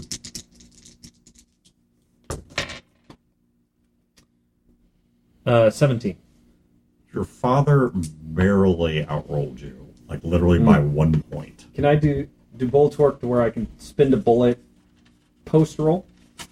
Hold on, I'll tell you. What's your game? It is my game. That's what I'm telling you. One is Yes, you can. So yeah, if you give me a bullet, you get an immediate extra 1d6. You tied him. Okay, old man. Oh man, that's a finger in the butt right there. Okay. All right. How do I want to handle this? Okay. Chad, what I'm going to do is this is going to give you no immediate boom. Mm-hmm. But there's a moment.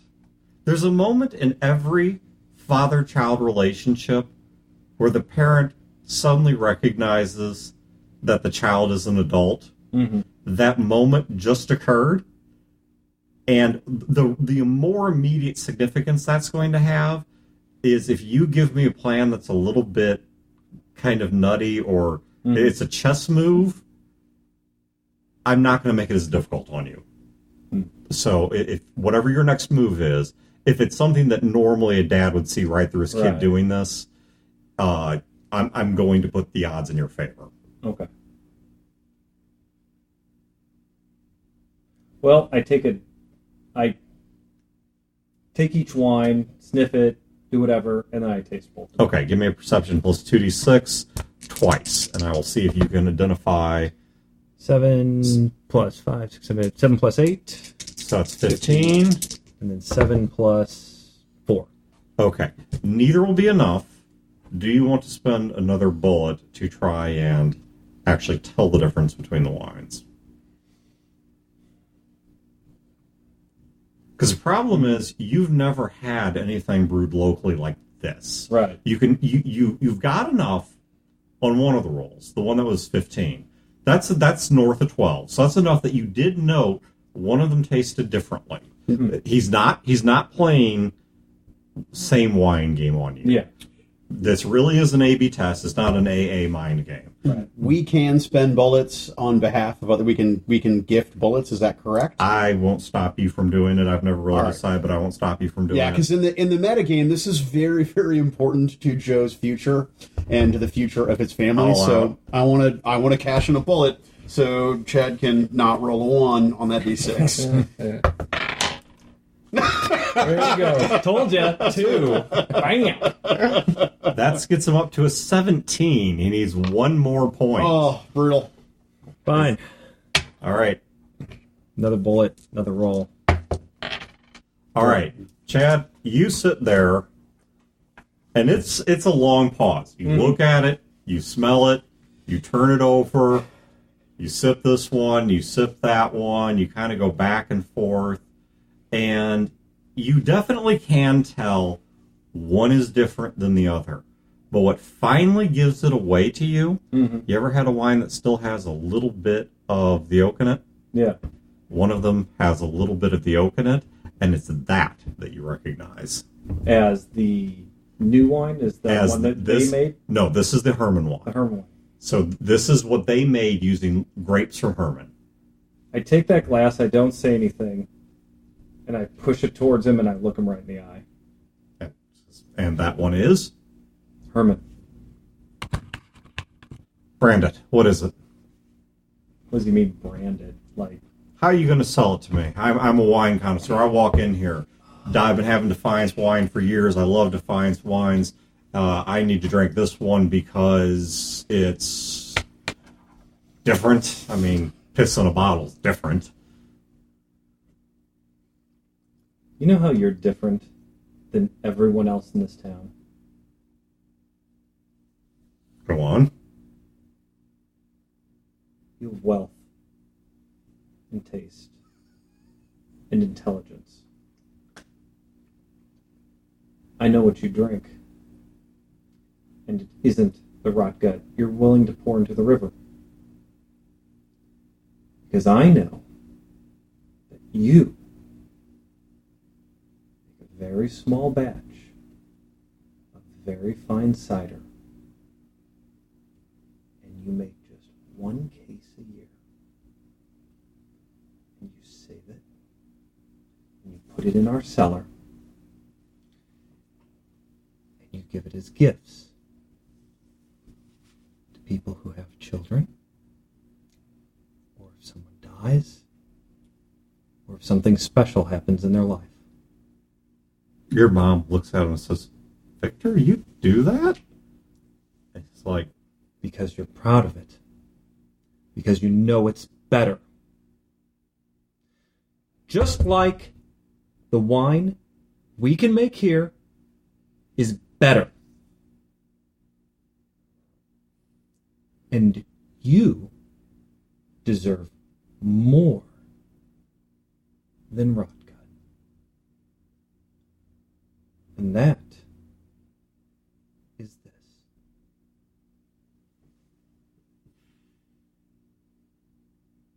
you're right. We make a wine that I can sell. It makes money that provides for us. Lee, you're the first thing that I've made that I'm proud of.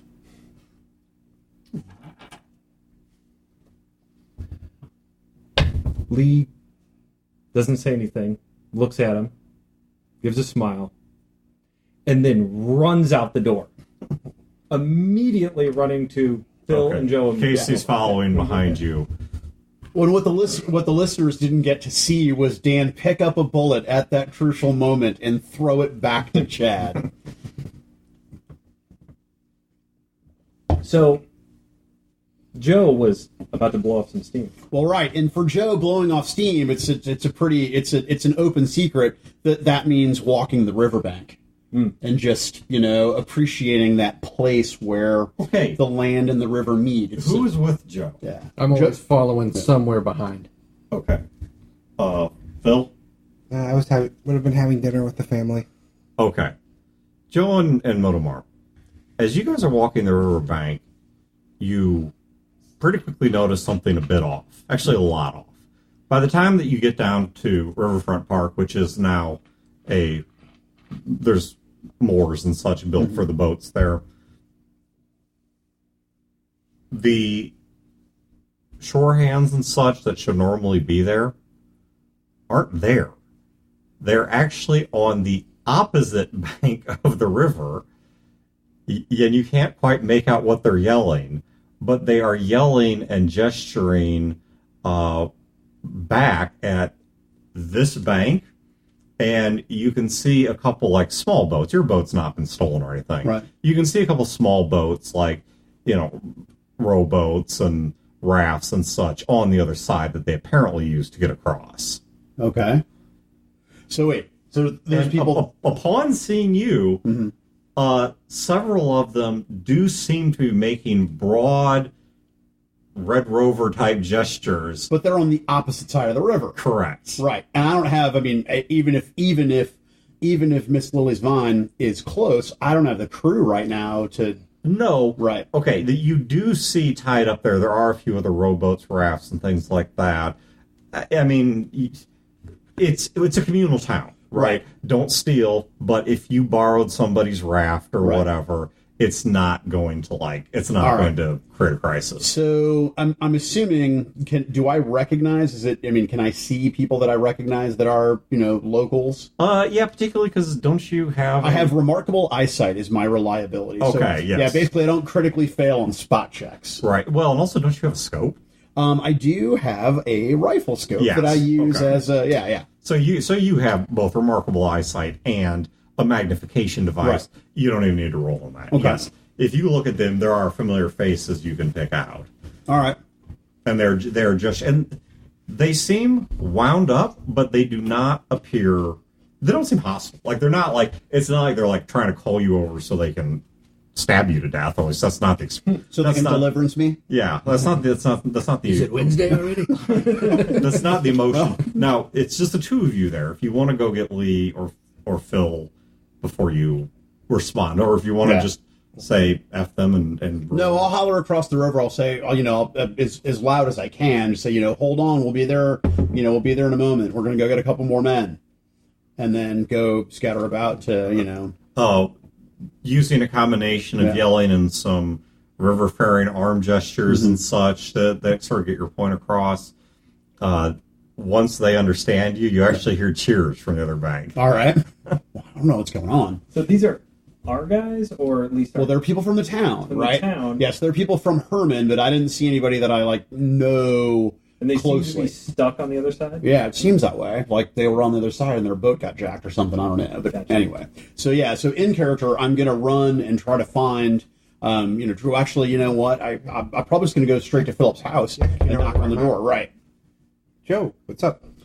Something's going on the opposite side of the river. There's some men from town over there trying to get our attention. I'm gonna get one of the rowboats and go across, but I wanted to grab you and Lee just in case. Hey, Mom, something's happening down at the docks. I grabbed my. Please tell me it's not Trousers Boy. I guess we'll go to Lee's place. Hey, when we get there, I'm gonna just if you could I'll go. get him. Thank you.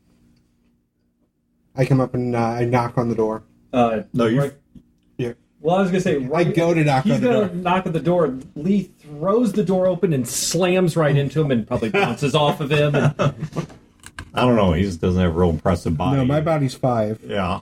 mine's 3. Well, we slam into each other and we go down. Something's going on at the docks. I grab both sides of your head. Lee is very happy, and he kisses you on the forehead. And he Told looks. What the hell are you doing?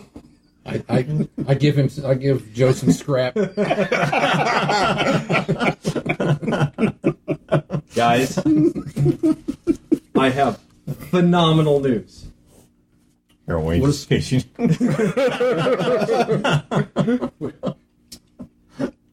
That's good, right? It's the best news. Come on, let's. I will tell you along the way. Okay. I don't know what's going on. Hey, just in case, are you armed? I look at Casey. He asked me if I was armed. I looked at Casey. Yeah, dumb question. It's not been my best day. Let's get Wait. down to the riverbank. Is there gonna be a fight? I don't know, but we might need. I don't know what's going on, but we just want to cover. I just want to make sure that I've got people who know how to read situations and talk, and I don't know what's going on. But What exactly did you see? so there's some men across the riverbank. It looks like they don't have a boat. I don't know if their boat went missing or if it became unmoored and went down the river. I'm not sure, but they drew our attention. They were hollering at us. I finally was able to explain to them that I was going to get help, and they cheered. I mean, as a group. So I was coming to get you guys, but I don't know what's going on. That's why I wanted to make sure I had people who might be able to handle something out beyond, what I understand. People on the other side of the river yelling for you. Yeah. Well, I mean, let's go see. Yeah. Yeah. Let's just go get in a boat and go Yeah. find out. I mean, it could be something as simple as they just needed some help. But I figured I might need some help. Okay. While we're walking, I explain the whole situation about the wine, about how our plan was to try and sell an inferior product, but now, because of this new situation, we are being forced to make a superior product. We are forced to make and sell higher grade wine. Is it that different? Yes. I mean, Okay. like it's not about getting drunk, kind of.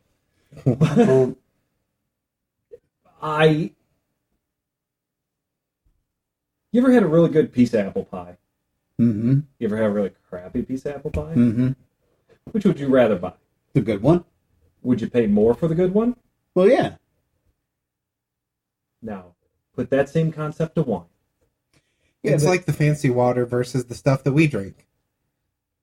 Water's water, and it's free.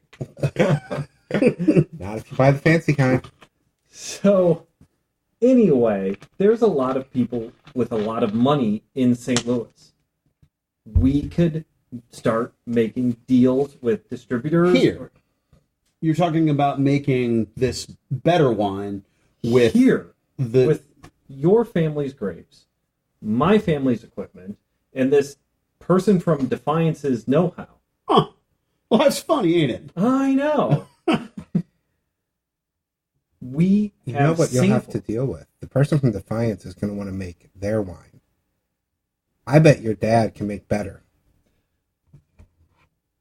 I think he can too. If the people from Defiance don't force him to make exactly what they're making. I see where you're going with this. And if we want a product that we can sell, it's got to be ours and not just a copy of theirs. I agree. Okay. And gentlemen, I can tell you how much I appreciate this, but we've got a situation. Let's get to the river. Okay. We run down to the river. Okay. Upon making it to the river, you see the situation he described, that there's a couple dozen people on the opposite side of the river that are making quite a ruckus, and at this point now seem a bit agitated, which at first you might kind of wonder if they turn on us. But as you get a better view of what's going on, you see a woman, very tightly braided blonde hair, wearing a oiled black trench coat, has a polished revolver slung over a loose belt. You recognize this as Erica Poole. This is Miss Thomas Barnes, estate manager. And they actually appear to be jeering at her, and she is... Which side of the river is she on? She is on your side of the river. She is standing there folded arms watching them. Now, they do have on their side, once again, some rowboats and rafts that they probably use to get over there. And there are some still tied up on this side that you could use to join them. Why aren't they rowing across? I guess that's the question. Yeah. And Miss Poole's on our side? Yes. I feel like they don't look trapped over there. They got some boats over there. Yeah. Miss Poole, what... Do you know the situation? There's a rabble. What's your character's name? Kreider. Yeah. Mr. Kreider? There's a rabble over there that refuses to do their jobs. What job is that, man? They're shore hands. We need them to be servicing and loading the boats, including yours. Mr. Barnes would like a return on his investments, I should say. Do you know why they're objecting to do their job? Because they're concerned they won't be paid. Is their concern valid? That's not my business. Who's responsible for paying them? Mr. Barnes? Whoever pays for the merchant traffic, which, yes, does mostly happen to be my employer. Have they not been paid in the past? No, they've always been paid. All right. I'm going to hop in the boat and start, start unmooring it. Before you go join them, if you're willing to speak with Mr. Barnes, we might be able to discuss another arrangement. I don't understand. You want those men to get their work done, correct? Yes. And you and I both benefit from those men getting their work done. Yes. I'm going to go get those men to do their work. By all means, then, please. Okay. He is in no way reneging on his contract. That is not his intention. I was not sent here to check on you. So yeah, let's go row across. I was like, I'm sorry, gentlemen. I thought I needed you. I probably don't. You can come with me. You can go back to dinner. I apologize for disturbing you. I get in ready to row. Yeah. Lee, you're free to join us if you want. You can head back. I'm going to go ahead and try to take care of this. Oh, I'm definitely coming along. All right. Well, let's start rowing across the river then. All right. Casey also, he grabs one of the oars if there's one open. I should imagine how much he displaces the boat. You He know? probably does have to stand more middle-ish. So yeah, you guys roar your way across. It's a little bit of fight on the current as you guys cross. And this over here, you're on the Missouri River, but you guys do get across the Missouri to the other side. And as you guys get closer, the cacophony of noises from that side, the crowd over there. Well, I say it's a crowd. It's not a huge number of people. Probably 20 some odd. They're fairly well divided between groups that are visibly jeering at Ms. Poole and groups that are cheering at your approach. Mm-hmm. And as you guys hit or get near the shoreline, and assuming you throw out a rope, several of them do grab it and pull you guys up and onto the shore and then help you out of the boat and cheer. Big old brawny bear of a guy, really thick brown hair. So he starts patting you guys on the back and pulling you off the boat and like, welcome to the right side of things, gentlemen. Glad to have you join us. I kind of give Phil a look and raise my eyebrow. We're looking to see what sides are first. Well, have you heard the news? No. Well, let's step away a bit from these folks so I don't have to yell so much to be heard over them. He takes you guys back a little bit, just off the shoreline, kind of back towards the tree line. And everyone give me a perception test. You may use any eyesight-related bonuses. What? Well, I just so perception that for me that's good. 16, so just above average. 12, 13. Not quite. 15. Okay. I have yet to roll and not get a 1. Who rolled north of 12? I rolled 12. Okay, that's I'll count that as north. So all of you did. Okay. So when he leads you guys off towards the area where you're talking, you notice that they have hung a few quilts from the branches, making what appears to be kind of like a really, really fast job, makeshift sort of like tent. And you have no idea what purpose it serves, but it's back in the trees a little bit, so it's like it'd be just out of sight if you weren't so close to it. And we know these guys, right? They're from town. Yes, you know these guys. This is not your first meeting, especially given what they do for a living.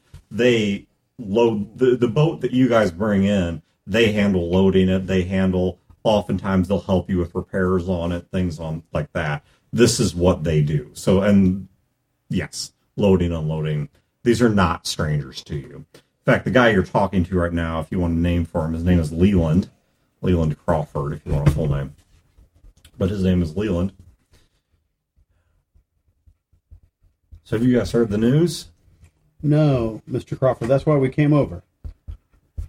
Well, looks like you ain't standing in the same territory you were before, and I don't mean crossing the river. This ain't House Collar anymore. This is House Holloway now. House Holloway, they've got no history with us, and they don't give two shits about any of us.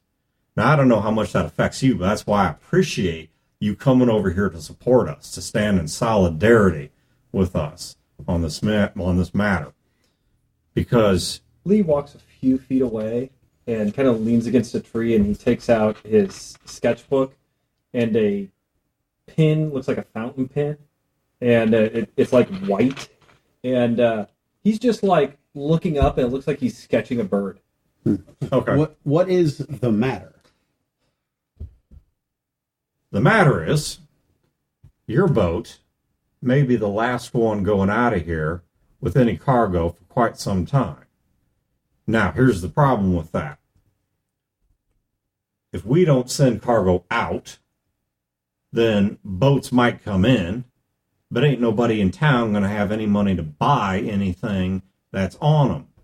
And so as a result, we're not going to have any work to unload the boats because nobody's buying it. And if nobody's buying it, nobody's selling anything. And so we're not going to have any work to load the boats because, well, obviously, this is a wine town.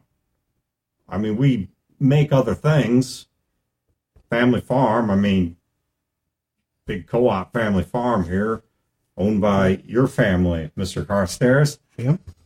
Reputable, wonderful place. Get all my meals from there as everybody does. That's for us. We don't export that. Not much of it. It's the wine we export. Wine production, I'm told there's a good chance there may not be any next year, which means we get no food. We got no money. His family's going to have no supplies to even grow us the food or to pay their farmhands. I don't know if this town's going to survive. Now, what gets me is not only is there only one motherfucker who can bail this situation out, there's one motherfucker who I have at least some good reason to believe has orchestrated this change to the town. So, Barnes. That is correct. And so if he thinks that we're going to keep doing work, basically just sitting here on a short fuse of TNT, then he's got another thing coming. He can get out here in his own crippled ass and load these boats. Are you folks under contract with him? Nope. Good. We work. He pays us for the work. We go home. It's always been an honest and fair trade. Look, he's a dick. Nobody's surprised by that. But it's always at least been a straight shooting dick. We do the work, he gives us the money. We do the work, he gives us the money. We show up, he pays us. One of us is sick, we help each other out. That's just what we do. He doesn't help, but you know what? He at least does what he says he's going to do. And now, him doing what he says he's going to do is, quite frankly, what terrifies me. have you been paid? For all the work done so far, yes, we have. So there's no work left undone. Well, one bit of work left undone. And I'm going to point across the river at Miss Poole. She's not loaded. Oh, well, that's the problem. You've been paid and that work's not finished. We've not been paid for that work. We get paid at the end of the day, not at the start. So that's the objection. No, the objection is where things go from here. The objection is whether I'm going to have food to eat next year, whether my children are going to have food to eat next year, whether your family is going to have food to eat next year. Well, I don't know anything about that. I just know two things. You gave them your word as a man that this work was going to get done and those ships were going to get loaded. Now, I understand you're upset. I'm upset too. And I have my own personal business with Mr. Barnes that makes the situation much more difficult for me and mine. But much more difficult. Son, I don't think you understand this. Yours, maybe. You, no. You hit that river, you can buy and sell anywhere you like. And you keep on making money, you keep on eating. If this town turns into desolation, yours and mine, maybe not you, but yours and mine, they go hungry, they get sick, they die. You understand what that means? I do, but that doesn't have anything to do with the here and the now. The here and the now is that those goods need to get loaded onto my ship. That is my last piece of leverage. That leverage may not be as much as you think it is. That's why I don't want to go to any other leverage. That boat doesn't go out. Barnes wins. That boat doesn't go out. Barnes gets complete control over everything he wants. A new vineyard running the best new wine out there. Oh, A boat to ship it. He wins if that boat doesn't go. is that a fact? Lee? Anything I'm saying not true? Lee looks down from the bird that he's sketching, puts his pen away, and ties the book up. You know how to drive a nail into a board?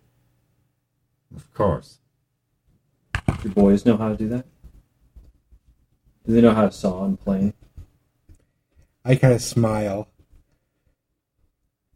Because this town's going to start expanding.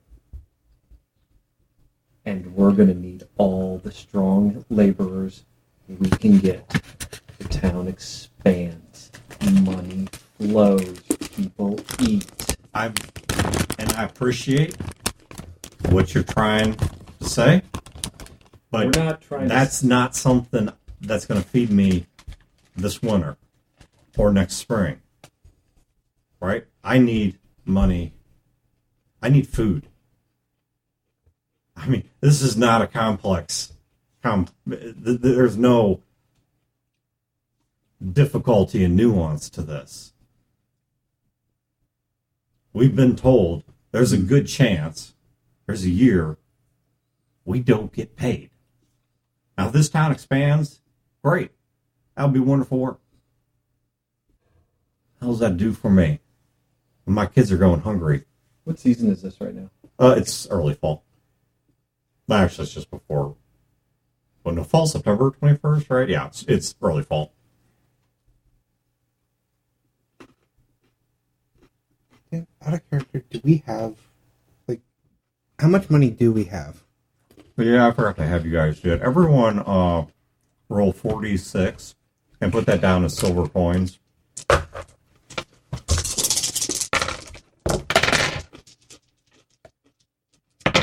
That's not bad.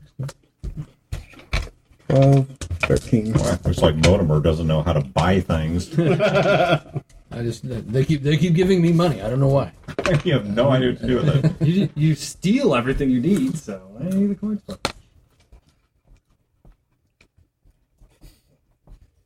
So, the reason I'm asking, I have a thought, but I don't know if we have enough money to even suggest it. And that is... If you're asking if you can float this many people for a year, the answer is no. No? Well, Okay. I'm asking if I can pay them to build some barrels.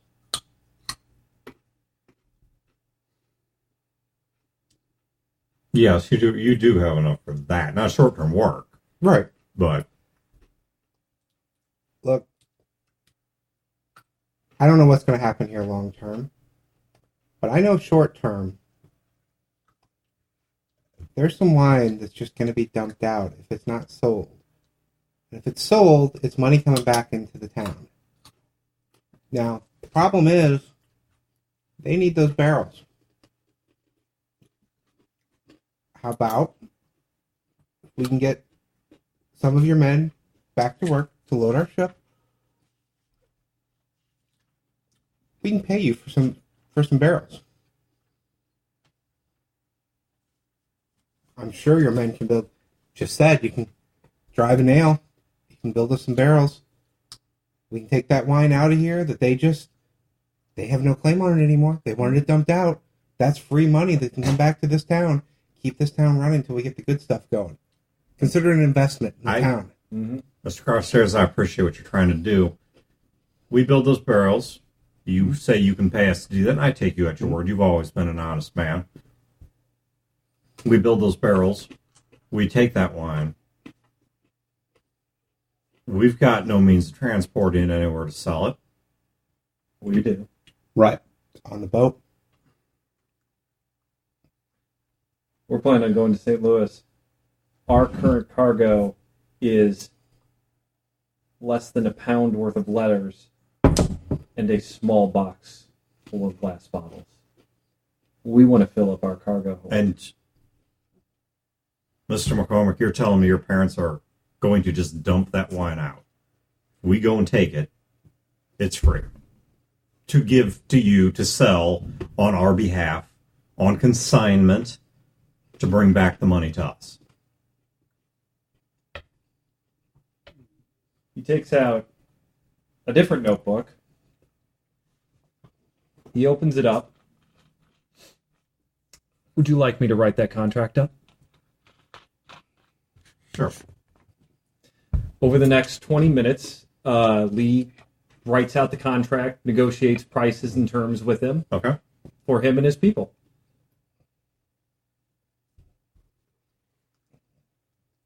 Joe's going. Sorry, I'm chewing. Joe's. I pull Lee aside, and I'm like, "So, I signed a bad contract. Mm-hmm. I need money, and now we're gonna move their goods for free." And that's what I'm like saying. I follow you back there, and I kind of tap him from. He said consignment, not for free. Right, but we're not gonna screw him. You need to talk to your bursar. I'm just the lawyer. I look. It costs money to move that boat. It costs money to bring that boat back. Right, It costs money to pay the people on board. right. We're not going to screw up our town. That's not going to happen. No, I understand that, But we're not going to do this for free either. Okay, that was my concern. We're going to get the resources we need to keep the boat running when we have the cargo we want to have. Casey says, if I can cut in here, I like the old Defiance wine. It makes me feel good. I'm not going to lie. That's why I like it. And when you stop making something, well, what do you call you, a bursar? Yes. All right, bursar. You create scarcity. Is that right? Am I getting my economics right? That you are. Somebody out there's going to want the old stuff. I would. If I walked into a place and they said, oh, we got this new hoity-toity bullshit that they're going to be making, or we can fuck you up in a glass that's vaguely grape flavored, I know which one I'd pick. You get the last of this, and you really can do it and not get yourself killed screwing these people over, then I think you can create a market for it. I mean, if he can bullshit other people the way he does his dad, then I think there's a good chance you can move this. I agree. Well, for that matter, why stop making it in the first place? Because we're going to make something that we can sell for more money. I gotcha, but I mean, if it's cheap and easy and we've got the acreage, why not do both? I got this crazy idea for you. When we start pulling in a bit more money, then we pay that man right there, and he points to the teamster, the dockhand, and his boys to expand the vineyard, to expand the winery, and hell yeah, we make both. Okay.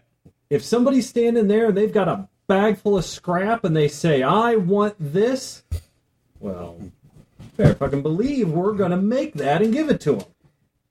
And you know what? At that point, we got the market cornered on Rock Gut. Right. All right. See? Business sense. Wayne, add to your opportunities Defiance Rot Gut Supply.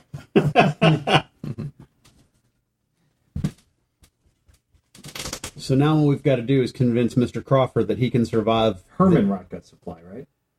I'm sorry, yes, Herman. I'm sorry, not Defiance, Herman. You said I Defiance did at the say time of the role Defiance. play, but I didn't want to. I'm sorry, yeah, Herman, not Defiance. Herman makes Rot Gut. Defiant makes the good stuff. Good-ish wine. Herman is going to retool, but it's going to take a year for them to make Defiance quality wine, but we're going to be working behind the scenes to get them to make better quality wine so that we can monopolize the market, use the money to reinvest into Herman, to expand operations so that we make both Rot Gut and the fine wine, and I haven't even gotten into the cider plan yet. How much? And we're going to use this initial free shipment to help bolster our own economy to get it through while this is going on. How many coins Joe, do you you're guys gonna have need some more total boats. between you? I have 11. 11? 13? 16. I have 16. Money! Okay. I got a different idea. Let's throw all this wine out. Let's buy these two bitches. Turn them out. Okay. Everybody reduce your silver by 10. That's our reinvestment. Yeah, that's your to pay these people to make barrels to prep the wine. It comes in so rarely. Good leaves God, so I'm easily. broke. Oh, man. That's just a one downbeat after another. Well, you just got 2 opportunity points. No, it's true. It's a true statement. Jim. He doesn't call you Jim. Joe. Because it's James Owen.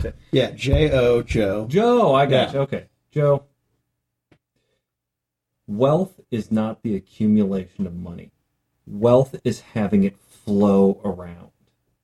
Like the river. Like the river. Now it keeps flowing. Now, what happens if the river just stopped? But you had it. You had all the river. You had it. Well, that doesn't mean anything. Right. If it's not flowing, I'm not going anywhere. That's right. That's how money works. Now, Not flowing, you're not going. If it's not flowing, you're not going. Better see a urologist. Now, think of me as like a navigator on a boat. You know, I can't navigate worth shit. But when it comes to money and it comes to the law, I can navigate the waters. But think of Phil as the captain of the boat. He understands business. He understands how to make that money. I can just make sure we don't hit the rocks along the way. And then Mopar, he does for business what he does on the boat. If anybody tries to fuck with us, Mopar turns him into a punching bag. But besides that, I'm sorry, I'm not Pop, so you're Motimer. Motimer, beyond that, he's got an eye for danger. He's been in the danger enough. And I'm going to be real honest with you. When we go into St. Louis, we try and make these deals, it's going to get very dangerous. And not the kind of river pirates jumping out trying to steal your shit dangerous. It's going to be really dangerous. And we are really going to need his weather eye for danger. Don't go wandering off by yourself. Take Motimer with you. You'll be fine. We're going to make a lot of money. We're going to do good. We're going to build the town up. They're going to elect you mayor. I don't want all that. You don't have to take it. Because we're going to buy that fucking contract out, and you'll be able to do whatever the hell you want. Well, I'll tell you what then. Me and my boys, we're going to get to work. Felling some trees, planting some lumber. I hope the Coopers don't have a union. Yeah, our guys can take them. Yeah. And we're going to start getting you the barrels you need. And as a sign of goodwill, I guess we'll send something back across with you if you don't mind a little bit of cargo. He goes over to the little tent that's set up over there and pulls back one of the quilts, and out of it takes a young girl, looks maybe about 12 years old, tied up. She's not naked or anything like that. She's not. Whoa! But young girl dressed in a very fine, frilly sort of like a dress, but it's higher quality, very high quality. Okay. Hands tied, legs tied, mouth gagged. I'm going to put my hand in my pocket where I keep my revolver. And he also picks up a gas can and walks over. God damn it. I keep forgetting your last name. Kreider. Yeah. God damn it, Kreider. Let go of your gun. He tosses the gas can at you. All right. I'll keep my hand in my pocket to catch it. Okay. Do any of us recognize the girl? No, you have never seen her before. He walks over to the boat and he puts the girl in the rowboat that you guys used to get here. Right. And comes walking back and said, "Bet you didn't know that our friend Mr. Barnes had extended family." Jesus. He kind of walks away. I can look at him. that a niece, daughter, Granddaughter. granddaughter? You kidnapped his granddaughter? Yeah, I guess we did. You threatened a man's life. Your friend was right. We had no leverage. And we knew it. So, we had to create it. He smashed you on the shoulder. But, unless you think I'm too much of a bastard, why don't you go ahead and take a swig of gas? I'll take the cap off and sniff it. It's apple juice. But from a distance. I go down to the boat where they put the girl in it. I get in the boat. I look down at her. She's terrified. It's going to be okay. We're going to take you back to the other side. We're going to get you back to your grandpa. They're not going to hurt you. I won't let it happen. Yeah, she looks absolutely terrified. But I need you to be calm while we take you back. I'm not with them. I'm not going to help you. That behavior's no different. It was bullshit, man. Look at that little girl's face and tell me it's bullshit. And I just turn my back on him and walk toward the boat. He'd have let my children actually go hungry. I was only going to pretend to threaten his. I'm doing my best to try to calm her. I ask her, Are you taking the gag out? that's why I asked her. Okay, she's got a rag in her mouth. I ask her, can I remove the gag? She nods. I pull it down. I give Joe a look like, do you want me to knife this guy right now? No.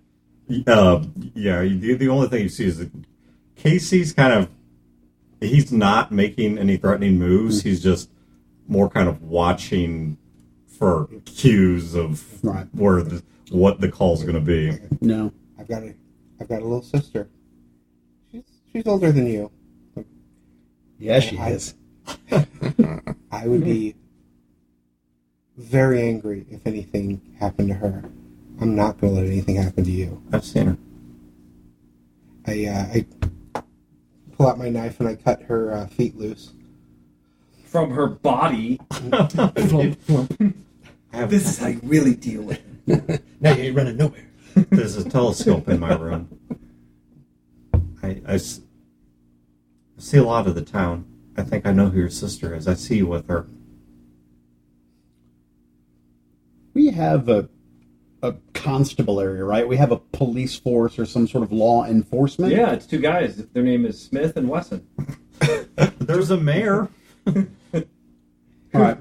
I There's mean, at least a minimum of a 5-year term. yeah. Probably a lot longer. I have a feeling Mr. Barnes will be taking care of this situation himself. No, and that's what I thought too, but I was just curious if there were, anyway, we'll wait till we get to the other side of the bank.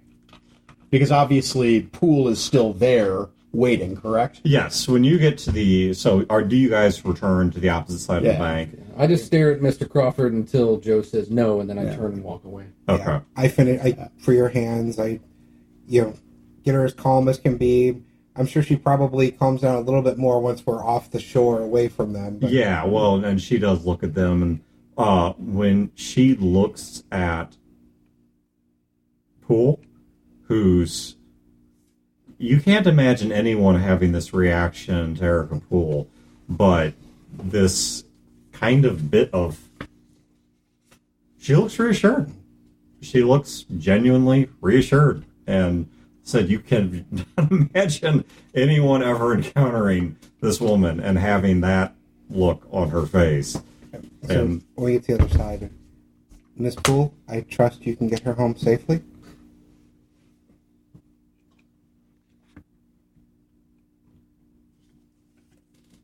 Miss Poole says, as soon as the boat gets close, Erica walks up to the bank, and she's the one who takes the rope and is surprisingly strong for her appearance, and helps you guys pull the boat up.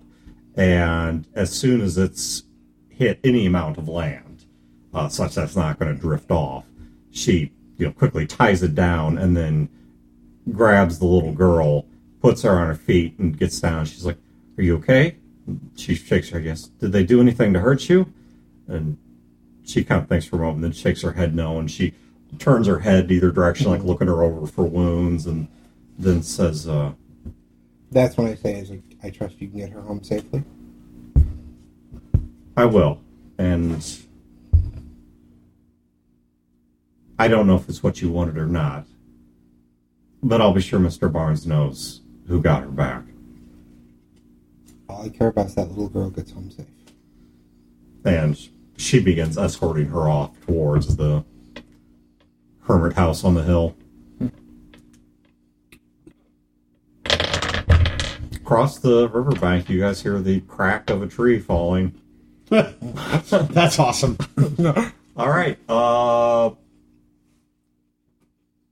Post game. Good. I think that's actually a great way too. Because in my brain story, that hearing that loud crack of a felled tree before the screen goes black and credits roll. That's great. I have to say that there is something that you guys accomplished in this game that I did not expect, which is I knew that the town was going to have, because I'm writing the game, so I knew the town was going to have divisions, it was going to have distress, some of which you guys found out about, some of which you have not yet uncovered, but that's how my plots are written, is I put things out there and see what NPCs you side with, see what opinions you develop over time, things like that, and kind of let you guys find your own path. And there were some things you saw, some things you didn't, whatever, and that's fine. But what really surprised and impressed me was the fact that, now I don't know how you feel about all these things, where you're at, like, morally, but you potentially, at this point, have pretty much everyone in the town, everyone, on every faction you know about, at least, willing to sit down with you guys and have a serious talk, and you have social capital right now with literally every faction. Chad is not wrong when he says if here, the events go right and you guys play your cards right, you really might, umpteen games down the road, damn near own this town. And I will have to say, I am impressed with the fact that you guys were able to take, with some really expert moves, take this situation and take it the direction you did. What I love about this session is everything about Skies of Glass really comes into this, in that we were dealing with people that had legitimate issues and fear, and they also were doing something horrible. And we've got the guy. There is no true good guy or bad guy that we've encountered yet. There are people that are walking that line, and they could go either way.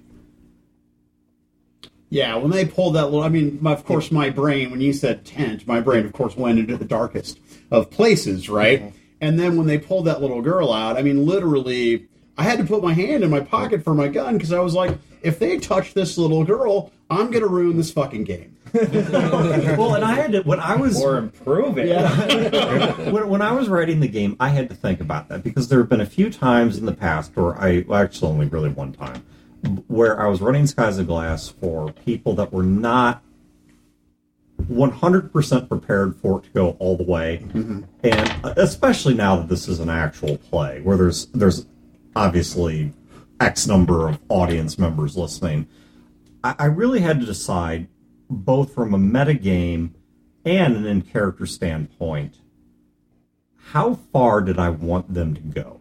Right. Because, obviously, their concern is straightforward. They are facing an existential threat of, they know that there's a good chance a large percentage of them will not be alive this time next year. Right. Without taking drastic and equally dangerous actions. But they're also not ists. They haven't lived that yet. Right, precisely. And that was the flip side, but on the flip side, these people aren't monsters. Right. And if the game ever does go that dark, these shouldn't be the people to take it there.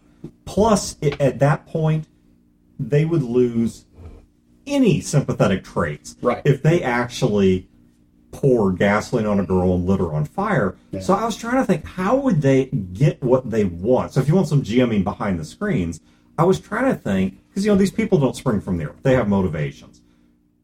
They have families. They have kids. They have their own compassions. They're trying to feed their kids. Burning a little girl alive is really not within their MO. No. But if you scare her enough to get her to scream while you're pouring apple juice all over her, which from a distance will look like petroleum, and just create a spectacle, Right. it will create a visceral reaction from Grandpa that they're trying to get, which is, because as Wayne pointed out, the murderer was, you have no real leverage here. Yeah, right. And they knew it. They knew they had no leverage. He fucked them. I mean, he took them, he gave them their, oh yeah, by the way, we're laying people off on December 23rd. And that's effectively, it's not December 23rd in the game, but you get my point. That's what he did to them. Mm-hmm. And so, I wanted to capture desperation without making anyone a genuine monster. Right. Well, but the other thing that you did that I think that was really interesting is that in addition to just looking at sort of the individual level of their motivations, now what you've done is that you have two opposing forces in the town, right? You have the small group or only few people that actually run the town and truly influence it versus the people that those people need to actually run the town, right? So, and the thing that Barnes has to understand is that he needs us way, way more than he needs him, and eventually people will tear up pieces of paper and they will come to his house and they will fucking kill him, right? So he's got to balance that versus, he can't push too hard. Sure. But by the same token, he is never going to forget nor forgive what they had done. It's right. And he has to make an example. Right. He Otherwise, has to balance the scale, right? Otherwise, it's the keys to power thing. Right. St. Louis needs Herman.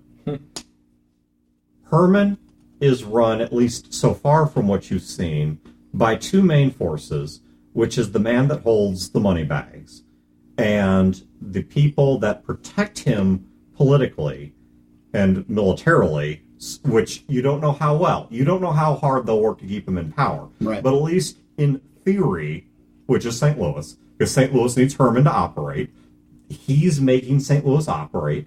And in turn, from his treasury, he is keeping people employed, which up until this moment was basically keeping everything stable.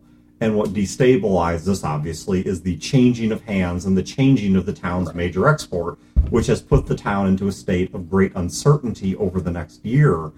Now, that's such an obvious thing, surely somebody had to see it. Who saw it? Why did they see it? Why were they okay with it? Or did they have their own plan for stopping it with something you guys just didn't get to? Right, and is there a contingency? Now, I mean, I was thinking it, but Joe would not ask this in character, but is there a contingency for this period of time where we can't actually produce? Well, the other thing is, at this point... St. Louis doesn't want a resource to go to waste. They probably have something in mind. Right. Well, but the interesting thing, though, is you guys came in and basically cut the line. Whoever had whatever plans, you just sold them a bill of goods, literally and figuratively, that they believe in. Mm-hmm. And because they don't see Barnes as one of you, they don't see St. Louis, as one of them. They don't see St. Louis as one of them. They see you guys as working stiffs. Now you're working stiffs with more opportunity and more freedom, a little bit less dependence upon a single person in a single place. But they see you, as something similar. The major person you guys did not talk to who was mentioned was the mayor. Now, which is fine. He wasn't necessary.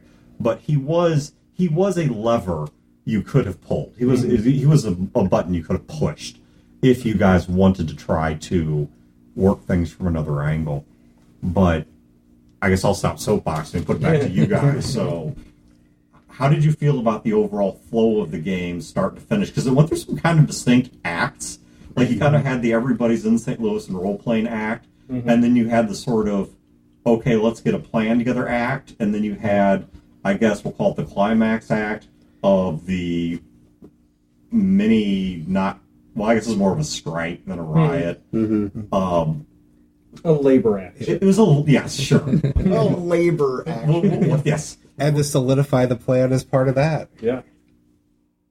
But I'll put it back to the floor here. I enjoyed it. I really liked it. There was a lot of wheeling and dealing. It really contrasts with the last Skies of Glass game I was in, where we were young kids trying to start up a business, and we were just young and stupid and didn't know anything, and that kept getting us into trouble. It's refreshing. Didn't know the business or the work we were doing for the business. Yep. And it's really interesting playing somebody who, or a group of people who is, we're not stupid. We're just kind of starting at the bottom, and we are clawing our way up to achieve some goals. Well, I'm just curious to see is how many, and as a game master, I'm not going to force this either way. I don't believe in cheating you guys. Is how many of these promises can you guys make good on? Right. Because you're kind of putting yourself in the exact same position. Because that Lee is flying a flag. He ran a flag up a flagpole, and he kind of got a lot of people to rally around it. And Lee started making some big promises. And what I don't think people really understand is that Lee is from the big city with big ideas and big dreams and a lot of knowledge. And he just came to the small town, and he's trying to get big city ideas working in a small town. That may not work, and but Lee is gonna keep pushing it because Lee doesn't think small. I love how our characters play off of each other because my character had big dreams, but just never thought he'd ever have the opportunity for it. Right. And it's like, here's new ideas, here's an opportunity. Someone that'll agree with me that understands what I'm trying to get at. And I think our two characters play off each other very well, especially when dealing with the crowd. Yeah. And I'm really trying to put Lee in a certain groove of he's the smart guy. I mean we min-max the character to stress test the system and to see how that worked out. And so Lee is a really, really, really smart guy. But I'm trying to make it. The problem in a lot of role-playing games is that when you have the brain guy is good at everything. It's like, oh, well, somebody got shot. Well, I'll just make a generic intelligence roll to pull the bullet out. It's like, oh, well, now here's ancient text in a language we don't know. Well, I'll just roll my intelligence and I'll translate the text. And then suddenly, brain guy is like everybody. He can do anything. And I don't like that. So I'm definitely, like it was the stuff where we were talking about the river and how the economy is the river and stuff. And Lee is the navigator. He sees the rocks and he knows how to get around the rocks, but he's not the captain. He's not the business guy. Phil is the business guy. Phil is the one who's going to make the deals. Lee might set up some contacts. He might make sure we're not getting screwed. He's going to make ironclad contracts for people. But Phil is the one who's going to make the business decisions and the business deals. But you guide the main goals. Sure. And it's interesting because all Joe's ever wanted was to just be on the river, right? Mm-hmm. And now what he loved, well, now it's work. And now it's actual work because he realized how terribly he's screwed up. And so he has to work. He doesn't want to work. He doesn't want to do that. But the other thing is that basically two of Joe's dreams are destroyed, right?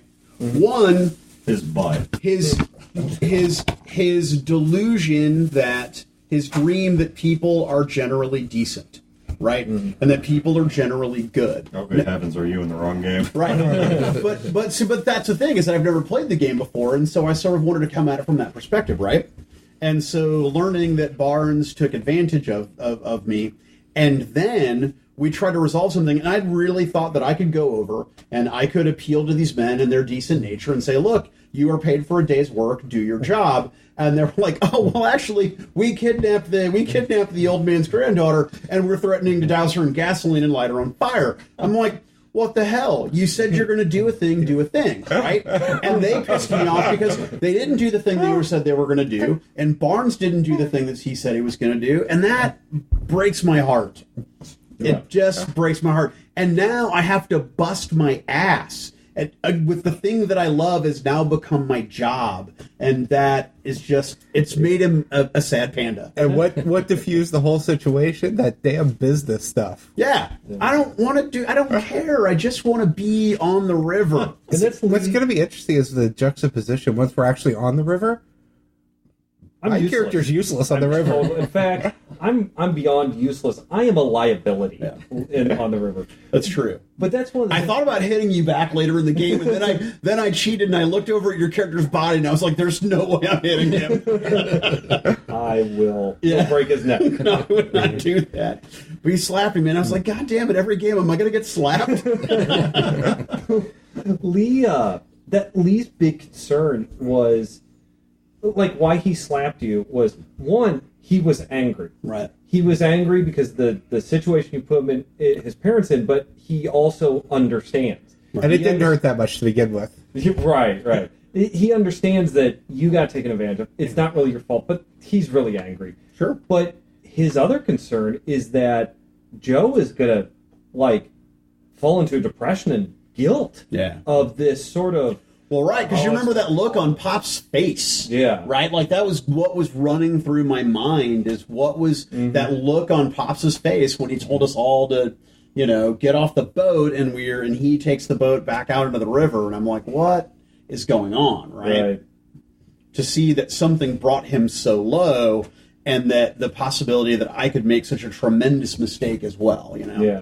And Lee really wants to build you up, to keep you going, and it's just like you cannot fall into the dark hole of I made a mistake, oh horrible. It's like, well, yes, but we must fight.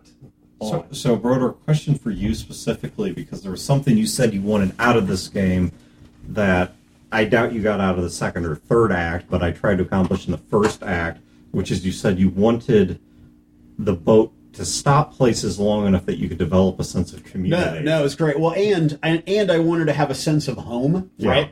Yeah. So, so I think this was a great first step to establishing... I don't think... Did your parents... No, your parents never came out. Yeah, we did not interact with my family. I do have write-ups for your parents. Right. We just didn't run into them. No, I think that it was great. And if we can have that same level... And I didn't put too much work on you, but if we could have that... that level of engagement, right? That level of investment and sort of depth and breadth to the places that we go, and, learning about them as well, I think would be great. Yeah, it may not... I don't know if it'll happen next game or not, but... Yeah. Because I'm thinking next game you guys probably will finally hit the water, because you've resolved everything that needs to be resolved. Well, I guess let me ask you guys that. Next game, what is your intention? If let's try for a minute, I know we're not, but let's pretend we were just going to keep on gaming right now. Is there a bunch more around town you guys would do? Or are you guys pretty much ready to hit the water and start moving liquor? Lee wants to get the barrels made, to put the rot gut in it so that we could take it to St. Louis and sell it on the down low, and the samples of the wine, that he could start introducing Phil and Joe to movers and shakers, sampling wine while keeping everybody from, like, walking down the wrong dark alley and getting killed. And he wants to get basically orders made and people to float credit to us. Not give us credit, but basically it's like, okay, we're going to pay for this wine you will ship us, and here is an advance on the wine in the form of a letter of credit. that we can go back and we could start investing into the town to start building the infrastructure we need to make the wine. Lee is a paper tiger.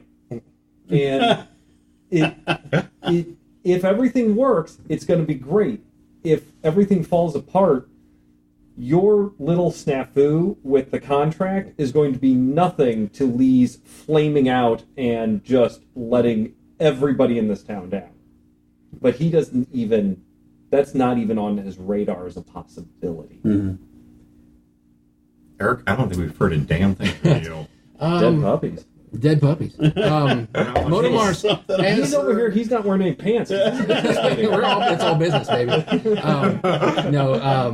Motomar's so much a man of the moment that he's just kind of going with the flow. He doesn't think long term. He doesn't, because in his life things didn't happen long term. Right. So he completely trusts everybody else. Lee says we're going to do this. We're going to do this. Philip says this is how it's going to work. That's how it's going to work.